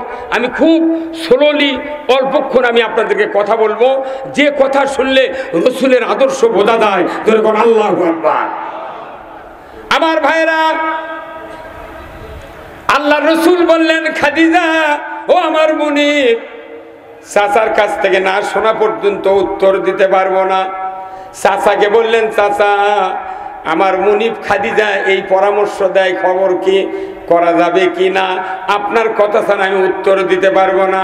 আবু তালেব বললেন, মোহাম্মদ আমাদের তো সয় সম্পদ অনেক ছিল, এখন অভাবে শেষ হয়ে গেছে, তোমার বাবা নাই, মা নাই, দাদা নাই, আমার তো সন্তান আছে, তুমি যদি ভালো মনে করো আমি হুকুম দিতে পারি, তুমি খাদিজাকে বিবাহ করো। 25 বছরের যুবক আর কয় বছরের জানেন তো? রসুলের বয়স 25 আর 40 বছরের নারী। 25 থেকে 40 নবুয়ত পাচ্ছেন, তাহলে কত বছর হলে 40 হয়? 25-এর সাথে যোগ দিলে 15, তাহলে রসুলের 15 বছর বাড়লো, আর যেটা 40 বছরের নারী তারও 15 বছর বাড়লো, কত হয়? হ্যাঁ, 55 বছর বয়স রসুলের স্ত্রী খাদিজার। তখনও নবী হন নাই রসুল, মুহাম্মদ নবী হন নাই। রসুলের বয়স চলে গেল 40 আর ওনার বয়স 55 বয়সের নারীর স্বামী এইবার কি নবুয়ত পাচ্ছে, আলহামদুলিল্লাহ। উনি চিন্তা করলেন, 17 বছর থেকে চেষ্টা করলাম, মক্কার সমাজের কোনো পরিবর্তন করতে পারলাম না। ও খাদিজা, দেখতে দেখতে আমার বয়স 40 হয়ে গেল, কিন্তু 40 তো হয় নাই, মাত্র 37 বছর বয়স। 37 বছর বয়সে রসুল মুহাম্মদ বললেন, খাদিজা আপনি তো 55 বছরের নারী, আমি তো 37 বছরের যুবক, আমি এই লোকালয়ে থাকবো না, এই সমাজের পরিবর্তন করতে হবে। আমি নির্জনে থাকতে চাই, জমিন থেকে 2500 ফিট উঁচু জাবালে নূর গারে হীরায় আমি থাকবো। খাদিজা স্ত্রী হিসেবে আমি তোমার কাছে আবদার করছি, আমাকে 3টি বেলা খেজুর, জমজমের পানি আর ভাত তুমি যদি আমাকে বহন করে খাওয়াতে পারো, তাহলে আমি ওই জায়গায় নিরিবিলি একটু আল্লাহর কাছে, আকাশের মালিকের কাছে পরামর্শ চাইতে পারি। জোরে কন্যা আল্লাহু আকবার। 37 বছরের যুবক গারে হীরায় গেলেন, 55 বছরের স্ত্রী, তাকে বললেন ভাত, পানি, খেজুর আমাকে বহন করে খাওয়াতে হবে। বলুন তো, 3.5 বছর থেকে 3 বছর রসুলের নবুয়ত পাওয়ার আগে পুরা 2500 ফিট পাহাড়ে উঠে উঠে দিনে 6 বার, একবার উঠেছে আবার নেমেছে, 6 বার ওঠার নামা করে রসুলকে খাদ্য জোগাড় দিয়েছেন। জোরে বলুন না ঠিক কিনা? 55 বছরের নারী ভাত বা খেলেছে কোথায়? আর আমাদের স্ত্রী এই 55 বছরের একটা মহিলার যে আদর্শ মানত, মাহফিল থেকে ফিরে যা, যখন দরজার ডাক দেয়, নইমের মা একটু দরজা খোলো, তখনই আপনাকে ঝাড়ি মারতেছে। হ্যাঁ, কথা বল না, কেবল ঘুম ধরছে আর আচ্ছে বিরক্ত করবার কথা, ঠিক কিনা? কোথায় মুসলমান? ও মা বোনেরা, অনুরোধ করছি, খাদিজার মতো একজন স্ত্রী তার সহায় সম্পদ সব রসুলের আছে অর্পণ করার পরেও নবুয়ত পাওয়া পর্যন্ত 3.5 থেকে 3 বছর গারে হীরায় খাদ্য বহন করে দিয়েছেন। কি যোগ্যতা! কাকে বলে স্বামী ভালোবাসা! আমরা বগুড়াতে যারা বসবাস করি টাউনে, এখন বইগ্রামও টাউন হয়ে গেছে। কি ভাই, এই যে শহর বন্দরে কত মসজিদে মানুষ আজান, কিন্তু রোজার মধ্যে, রোজার 15 দিন থেকে নিউ মার্কেট খালি মহিলা। কথা কন না, আমি গতবারের রমজানের আগের রাত্রের রোজার ভেতরে মাহফিল ছিল, সেই আশ্রন্দ বাজার সাপাহার, ওখান থেকে গাড়ি নিয়ে আকবরিয়া হোটেলের সামনে দাঁড় করে 12:30টার সময় নিউ মার্কেটের মধ্যে ঢুকে দেখি পুরো নিউ মার্কেট মহিলা দিয়ে জাম। হ্যাঁ কথা কর,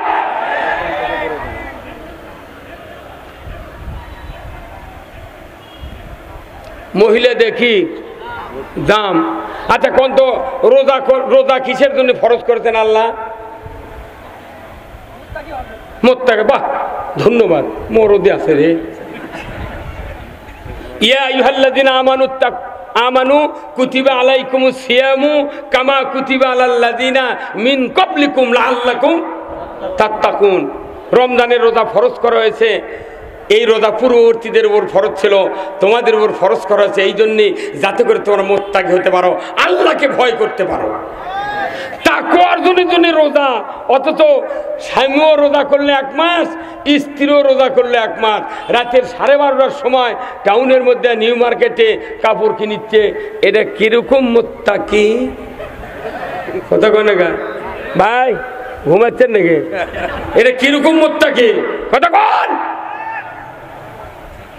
এই দেশে 7 কোটি মানুষ রোজা করে আর 12 কোটি মহিলা বাজার করে। কি মোনাজাত হচ্ছে। আবার জুমাতুল বেদা যেদিন হয় সেদিন চালু করা বিরোধ যায় নামাজ পড়ে, পরের দিন করতোয়া পেপারের প্রথম পেজে ছবি দিয়েছে, ভাব গাম্ভীর্য সহকারে বগুড়ার বড় মসজিদে জুমাতুল বেদা উদযাপিত হয়েছে। অত সদা নয়, দাড়ি টুপি জুব্বা দিয়ে আর এই দাপড় দিয়ে জান্নাতে যাওয়া যায় না। অন্যায় বন্ধ করলে জান্নাতে যাওয়া যায়। এখানে আলেমদের ভূমিকা সবচেয়ে জরুরি। আপনারা শোনেন তো, এই যে ধান সেদ্ধর পর চাউল বের করা হয়, সেই মেশিনের নাম কি? Rice mill. সেই মেশিনের নাম কি? রাইস মিল। রাইস মিল হলো ওটা চাউল তৈরির হলার, আর মসজিদ হলো মানুষ তৈরির হলার। কি সার কন্যাকে কথা, এ আপনারা কত কমেন তোরা? রাইস মিল হলো চাউল তৈরির হলার, আর মসজিদ হলো মানুষ তৈরির হলার। এখন আপনি রাইস মিলের হলারে ধান দিয়েছেন, এই ধান দিয়েছেন ধান বাড়াচ্ছে, ধান দিয়েছেন ধান বাড়াচ্ছে। 3 বার অল্টার করার পর দেখিচ্ছেন খালি ধান দিয়ে ধান বাড়ায়, ওই ধান আর রাখবেন ওখানে? হ্যাঁ, তোমার এটি হচ্ছে ধান বানার জন্যে, তুমি চাউল দিবে, আবার ধান বাড়ায় খা। আপনি ধান বলবেন হলার মানে, ভাই ধান তুলে দাও তো, তোমার মিলে তার থাকার টাইম আমার নাই। বাস ওই ধান নিয়ে আর এক জায়গায় দিয়েছেন। প্রথম বাকরে ধানের যে রাইস মিলের যে হলারম্যান আছে, তার দায়িত্ব প্রথম বাকরে পুরা চাউল বের করতে হবে, আর দ্বিতীয় বাকরে চাল সাফ করতে হবে। চাল বাড়াচ্ছে, দ্বিতীয় বাকর যখন দিচ্ছে তখন ওই চালের মালিক হাত দিয়ে চাউল ধরিছে ডেলিভারির মকর থেকে ধরে, চাউল দেখিচ্ছে সাদা না লাল। তখন বলেছে ভাই একটু সাফ করে দেন ভাই। তখন হলারম্যান বড় বড় করে চোখ পাকাছে, বলতে যাচ্ছে তুমি কালকে ঢেকি বানা চাউল খালে, আর আজ 30 হর্স পাওয়ারের মোটর দিয়ে ভেঙে দিচ্ছে, তোমার তাও আইনকে বলো না, কথা ঠিক কিনা? তখন বলেছে না ভাই, ছোলের মা বলেছে না সাদা করে দাও। হ্যাঁ কতক্ষণ কার দোয়াই দিছে? ওনার স্ত্রীর দোয়াই দিছে। তখন হাতুর নিয়ে, ওই হাতুর নিয়ে হলারম্যান ওই ছুরি আছে, এই আলোতে একবারই, এটি একবারই দেখেন তো। এখন করছে না ভাই হয়নি। তারপরে ওদের ডেলিভারির পেছনে দেখবেন নেট আছে একটা, নেট পেছনে দিয়ে চাপ দিয়েছে, ভাই হসে না তো হয়নি। যখন ওই ডেলিভারির ঝাঁপনি সরে বাম হাত দিয়ে তখন এই বৃদ্ধাঙ্গুলিতে যখন চাপ দিয়েছে, তখন চাউল সাদা বাড়াচ্ছে। তখন বলেছে ভাই এখন দেখেন তো, তখন বলেছে হ্যাঁ ভাই এইবার হচ্ছে। কখন চাউল কখন সাদা হচ্ছে? কতক্ষণ? যখন আঙ্গুল দিয়ে চাপ দিয়েছে তখন চাউল সাদা হচ্ছে।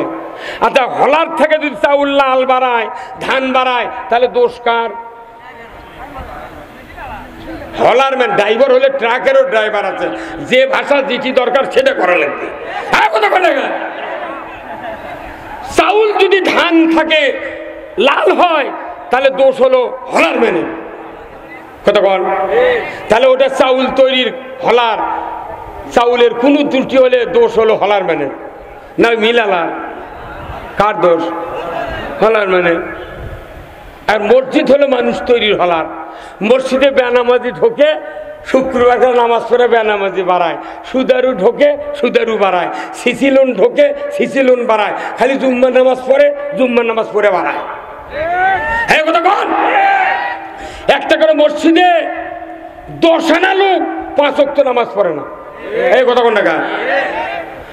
6 আনা লোক নামাজ পড়ে, তাও বুড়ো, আর বাদ বাকি লোকজন কি করে আল্লাহ ভালো জানে। তাহলে মসজিদে কত ইমাম যাচ্ছে, কি যোগ্যতা সম্পন্ন ইমাম, মুহতামিম, হাফেজ, মুফতি, বক্তা, তুখর বক্তা মসজিদে খুতবা দিচ্ছে, কি সুন্দর করে। বলেন তো ওই মসজিদে কি কোনোদিন আমরা বলেছি যে যারা যারা 5 ওয়াক্ত নামাজ পড়েন তারা হাত তোলেন? তো কোনোদিন কেউ তুলিছে? মোতাল্লি বিপদত পড়ে দেবি। কেন বিপদত পড়ছে? আল্লাহ এমন একটা আল্লাহ, তিনি এই কোরআন শরীফে লৌহে মাহফুজে মসজিদের কমিটি বানাতেছে যে এই মসজিদে নামাজি তৈরি করার জন্য একটা যোগ্য কমিটি দরকার। হ্যাঁ কথা বল না, এই রাষ্ট্র ভালোর জন্য একটা রাষ্ট্র সক্রিয় অযোগ্য সংসদ সদস্য দরকার। কমিটি আল্লাহ বানাইতেছে, এই গুণ থাকলে কমিটির থাকা লাগবে। যদি পারো গুণ অর্জন করবে আর কমিটির থাকো, না পারলে তোমার কমিটির জায়গা। এখন ইমাম সাহেবরা যদি বলে যারা যারা নামাজ পড়েন 5 ওয়াক্ত হাত তোলেন, তাহলে মোতাল্লি রাগ করবি, কেশিয়ার কমিটির লোক কবে হুজুর আপনার এগুলো দেখানোর জন্য রাখিছি, আপনি পোষায় থাকেন, চলে যান তো। হ্যাঁ কথা বল, নামাজিটা আমার ব্যাপার, দ্যাট ইজ মাই উইশ। কি কথা কর না, কিন্তু তাই করলে হবে? আল্লাহ কোরআনে বলছেন। ভাই আপনাকে বিরক্ত হচ্ছেন নাকি? আল্লাহ বলছেন ইন্নামা ইয়ামুরু মাসাজিদাল্লাহ মান আমানা বিল্লাহ ওয়াল ইয়াউমিল আখির ওয়া আকামুস সালাতা ওয়া আতাজ যাকাতা ওয়া লাম ইয়াখশা ইল্লাল্লাহ। আমার আল্লাহ বলছেন 5টি গুণ যাদের আছে, 5টি গুণ যাদের আছে তারা মসজিদের কমিটি থাকতে পারবে। কার কথা? কয় গুণ? আরে বা, মসজিদের কমিটির রাজনৈতিক দলের নেতারা জায়গা পায়। কথা কয় না রে, কথা কয় না।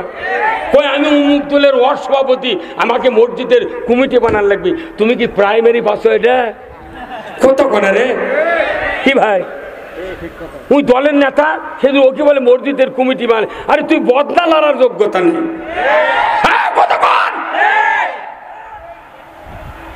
আল্লাহ বলছেন 5টি গুণ যাদের, তারা মসজিদের কমিটি থাকতে পারবা। 1 নাম্বার আল্লাহর উপর ঈমান, আখিরাতের প্রতি ঈমান, যারা নামাজ কায়েম করে, যাকাত আদায় করে, আর আল্লাহ ছাড়া কাউকে পরোয়া করে না, ভয় করে না। আল্লাহু আকবার। যদি কোনো মসজিদের কমিটি না থাকে, কোনো প্রাইমারি হাই স্কুলে যদি কমিটি না থাকে, অ্যাডহক কমিটি তৈরি করে। কি ভাই, তাই না? এদের স্যারও জানে কি sir? Ad hoc committee, ad hoc committee মানে অস্থায়ী কমিটি। এই অস্থায়ী কমিটির পদাধিকার বলে সভাপতির দায়িত্ব টিউনো সাহেব পালন করে। কি ভাই? সরকারি লোক। তাহলে যদি, আর আল্লাহ বলছেন, রসুল বলছেন যে ওই মসজিদের যিনি খতিব হবেন তাকে ওই কমিটির সভাপতি থাকতে হবে।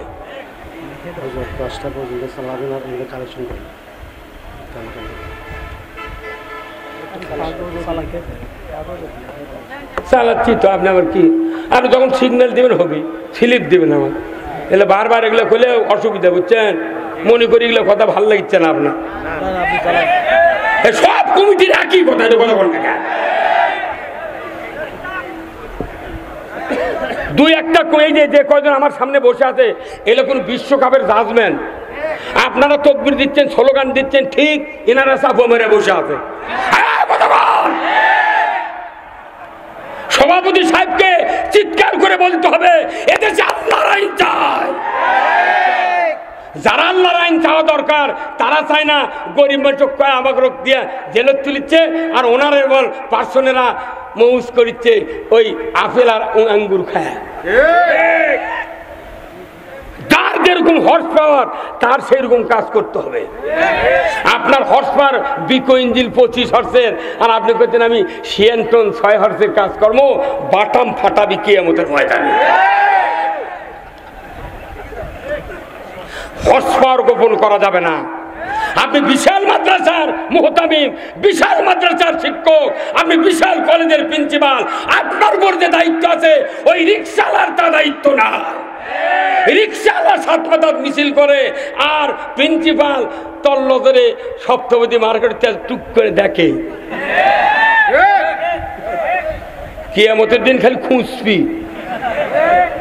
এই খোঁচার আয়াত কোরআন শরীফে আছে, সময় নাই কারণ কর্তৃপক্ষ হয়তো তাড়াহুড়া করতেছে, এগুলা বাদ দেয়, তাড়াতাড়ি টাকা দাও।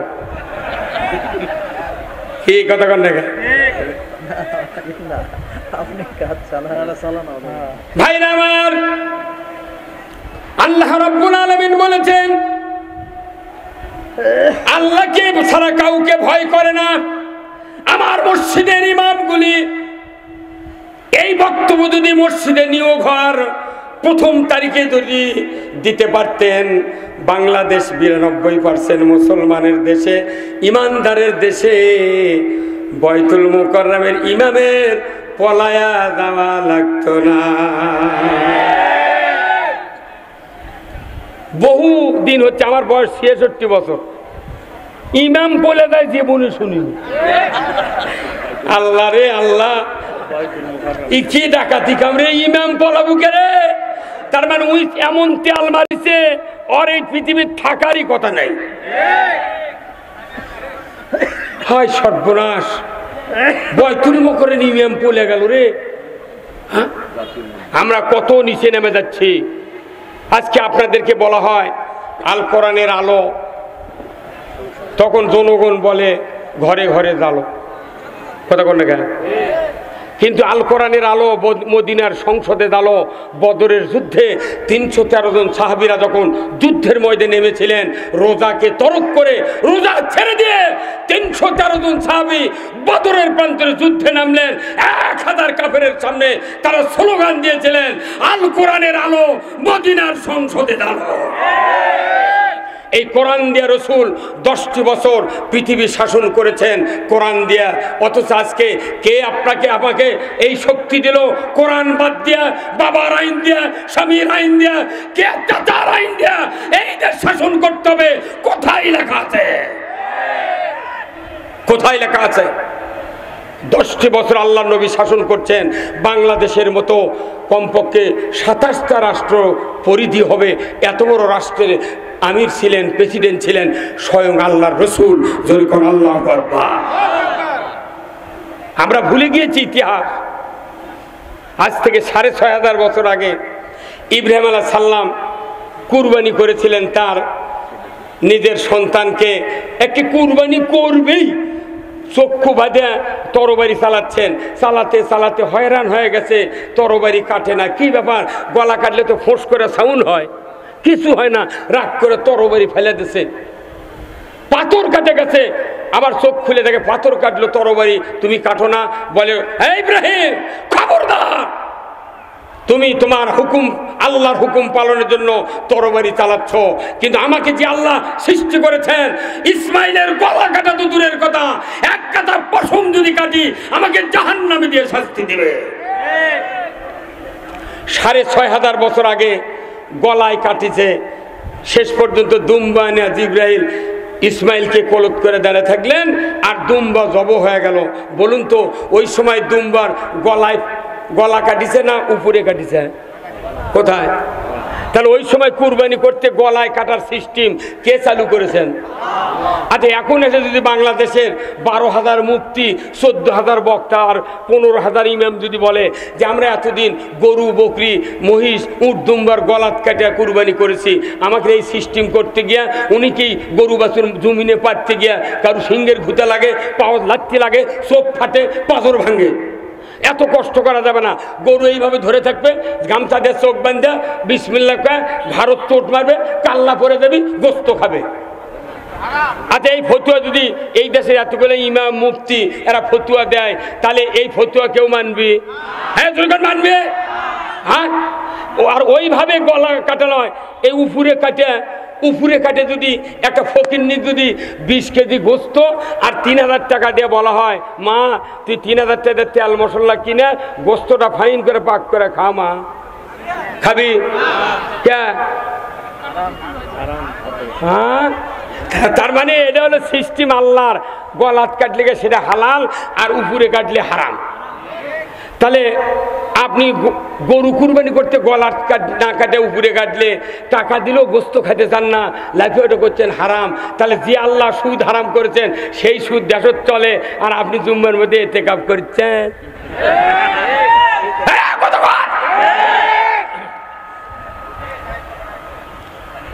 যারা সুদের অর্থনীতি মানে, সুদ দেয়, সুদ খায়, সুদের অর্থনীতি মেনে নেয়, তাদের ঈমান থাকে না। কোরআন শরীফে যতগুলি অপকর্ম আছে, খারাপ কাজের কথা আছে, সমস্ত খারাপ কাজের মধ্যে সেরা খারাপ কাজ হলো সুদ। সুদের 70টা শাখা। 1 নম্বর আল্লাহ রসুলের সাথে যুদ্ধ ঘোষণা করা। 70 নম্বর অপরাধ হলো নিজের মাকে নিকাহ করা। নাউযুবিল্লাহ। এই দেশে সুদ চলে কি চলে না?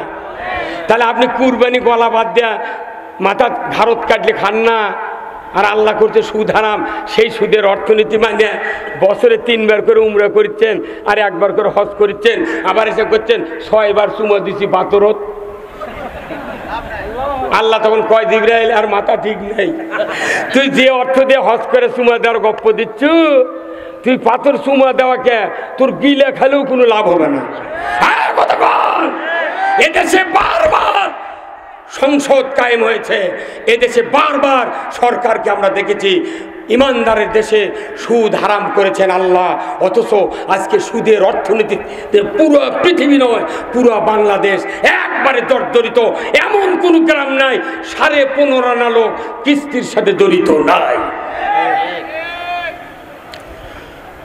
শাক ভাত খাবো না, গোস্ত খা, স্বামীর কথা শুনবো না, ভাঙ্গা করে থাকবো না, ঝড় বাদল মানবো না, কিস্তি দেওয়া বন্ধ করবো না, যায়ান থাকিতে সাহেবের ডিউটি কোনোদিন অমান্য করবো না।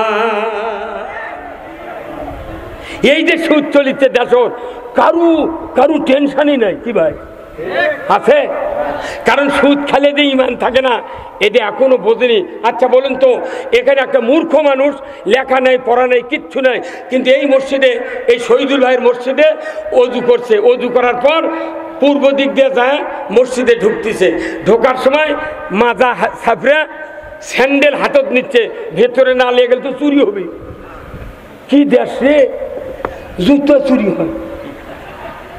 হ্যাঁ, খালি একটা আইন যদি করলো হয়নি, ও সারিকু ও সারিকাতু ফাক্তাউ আইদিহুমা, চোর আর চুন্নি ধরা পড়লে 5টা গ্যারান্টি, খাদ্য, বস্ত্র, চিকিৎসা, শিক্ষা, বাসস্থান। এই 5টা গ্যারান্টির পর যদি আল্লাহ বলেছেন তোমরা হাত কাটার আইন চালু করো, এই বাংলাদেশে হুন্ডা চুরি, গরু চুরি তো দূরের কথা, মসজিদে সেরা স্যান্ডেলও চুরি হবে না।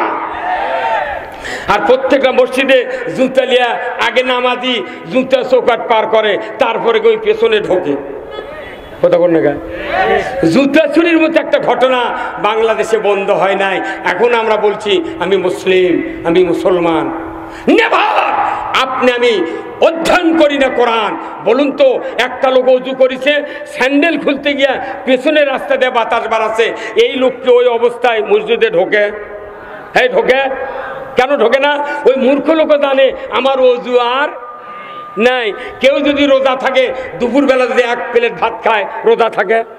নামাজ শুরু করেছে, নামাজ ফাতিহা সূরা পড়া হয়ে গেছে, এরপর আমার ছেলে বলতেছে, আব্বা উত্তরপাড়ার মুজাফফর কিংবা মুকুল ভাই আমাকে গরু খরচ দিয়ে নিয়ে যাচ্ছে। তখন যদি আমি নামাজের মধ্যে থেকে বলি, বাবা মুজাফফর কিংবা মুকুলক দেরি করবে, বলো আমি নামাজ পড়ে বাড়াই, নামাজ থাকবি? তাহলে নামাজ ভঙ্গের কারণ জানলেন, অজু ভঙ্গের কারণ জানলেন, রোজা ভঙ্গের কারণ জানলেন, সুদ ভঙ্গের কারণ শোনেননি গা? এই বুদ্ধি কে দিছে? ইয়া আইয়ুহাল্লাযিনা আমানু লা তাকুলুর রিবা, ইমানদাররা সুদ খায় না, ইমানদাররা রোজা রেখে দুপুরে ভাত খায় না, রোজা থাকবে না। নামাজিরা নামাজ পড়তে পড়তে মাঝখানে কোনো কথা বলবে না, নামাজ থাকবে না।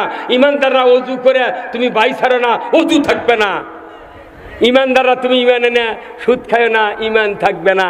কোটি কোটি টাকা সিসি লোন, কোটি কোটি টাকা কিস্তির টাকা দিয়ে সারা বাংলাদেশ জলাঞ্জলি হচ্ছে। ওই যায় নামাজ ঘারত করে লে যা, ঈদের নামাজ আল্লাহু আকবার।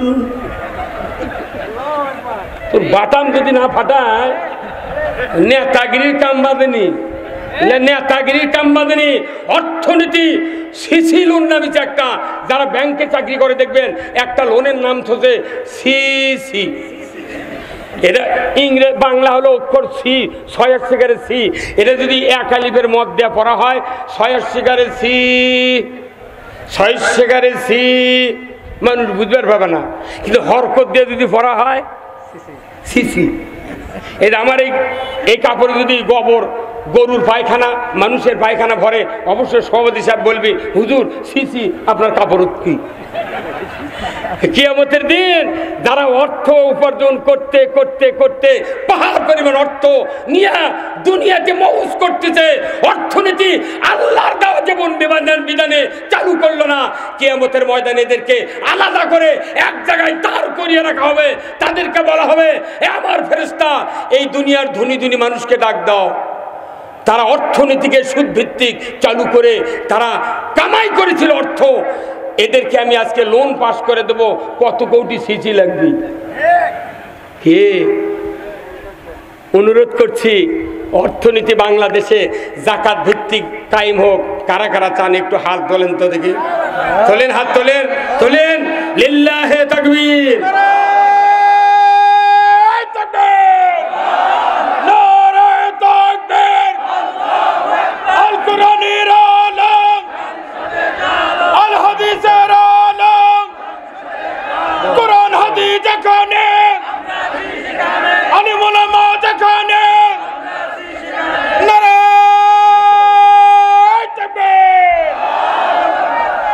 নবীজির ওই কথা কয়া,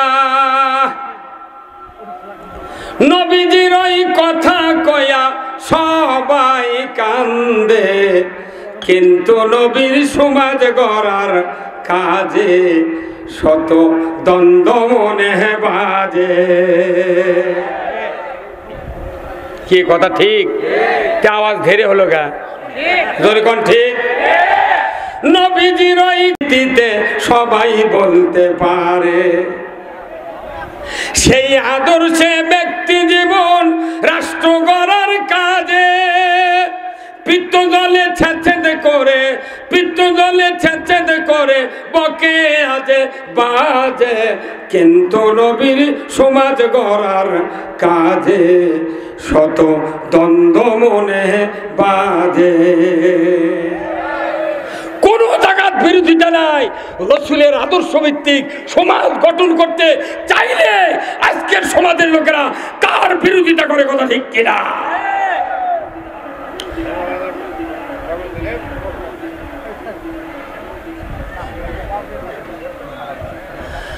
ভাইরা আমার, আমি বলতেছিলাম ইসলাম একক ইবাদত বিশিষ্ট ধর্ম নয়, জীবন ব্যবস্থা নয়। প্রত্যেকটা ইবাদতের সাথে ইসলামের কানেকটিভ, জীবনের সাথে কানেকটিভ করা রয়েছে। কারণ ইসলাম যদি মানতে চায়, কোনো একটা আল্লাহর হুকুম বাদ দিলে ইসলাম মানা যায় না। আপনাদের এখানে বগুড়া সাইকেল বিক্রি হয় না ভাই? ওই যে গোহাইল রোডের ওখানে সাইকেল এখন 14,000 টাকা দাম, ফোনের সাইকেল। এই সাইকেল যদি কেউ কিনবার দা দেখে এত টাকা তো আমার কাছে নাই, ওই বেচারা করছে কি, সাইকেলের চেন থাকে সাইকেলের কোন দিক, এখন মুখস্থি করছে, এখনো দেখেনি মনে হয় সাইকেল। আর কবার পারে না, একসাথে কয়া লাগবি ডান দিকে। কি মানুষের ব্রেন দেখেন, কি সাইকেলের চেন থাকে কোন দিকে এটাই জানে না, উনি আত্মায় তো পরে পারবি, পাগলের বুদ্ধি। কি সাইকেলের চেন কোন দিক থাকে? ডান দিকে। এটা কারেন্টের মতো উত্তর দিতে হবে, তাহলে বোঝা যাবে আপনি দুনিয়া দেখেন, কথা কিনা। আজকে সারা দেশে দেখেন যানজট, এই auto bike, auto rickshaw, CNG, এই সাতমাথার রেলগেট থেকে 150-200 লাইন ধরে আছে, দিনে 2টি পায়, তারই জন্য দাঁড়িয়ে আছে। কোনো পৃথিবীর কোনো রাষ্ট্রে এত যানবাহন নাই। কারণ কি? এত অভাবও কোনো দেশও, এই দেশের অভাব মিটানোর কোনো ব্যবস্থা সরকার কর্তৃক এখনো কেউ করতে পারে নাই। এত যানজট, এত যানবাহন কেন হলো? মানুষের মৌলিক চাহিদা 5টা, খাদ্য, বস্ত্র, চিকিৎসা, শিক্ষা, বাসস্থান, এই 5টা গ্যারান্টি এই বাংলাদেশের কোনো সরকার দেয় না। না দেওয়ার কারণে দ্রব্যমূল্যের দাম ঊর্ধ্বগতি। শুধু একদিন 100 টাকাও যদি ইনকাম হয়, 4 দিন পর পর বাজার করব, তাহলে 4 দিনে 400 টাকা, তাও 400 টাকার বাজার করলে 3-4 জন সন্তান নিয়ে কোনো রুমকে দিন যাবে। কথা ঠিক কিনা? কথা ঠিক কিনা? কিন্তু এই জন্যই যানবাহন যার মনে চাই কষ্ট করে জায়গা জমি বেচে খালি সিএনজি নিয়ে বসে আছে। সৌদি আরব যান, দিনে 1-2টা হুন্ডা চোখে পড়বি, কোনো ভ্যান নাই, রিক্সা নাই, কি স্যার? তাহলে আপনি কথা আপনার সিটের এমপি কর্নিকার দিন কথা কর। এই যানজট কেন হলো? ওই গরিবদের খাওয়া পড়ার গ্যারান্টি আমরা দিতে ব্যর্থ হয়েছি। কথা ঠিক কিনা? হ্যাঁ, ঠিক আছে আপনি বলেন। সকল দিক দেখতে হবে।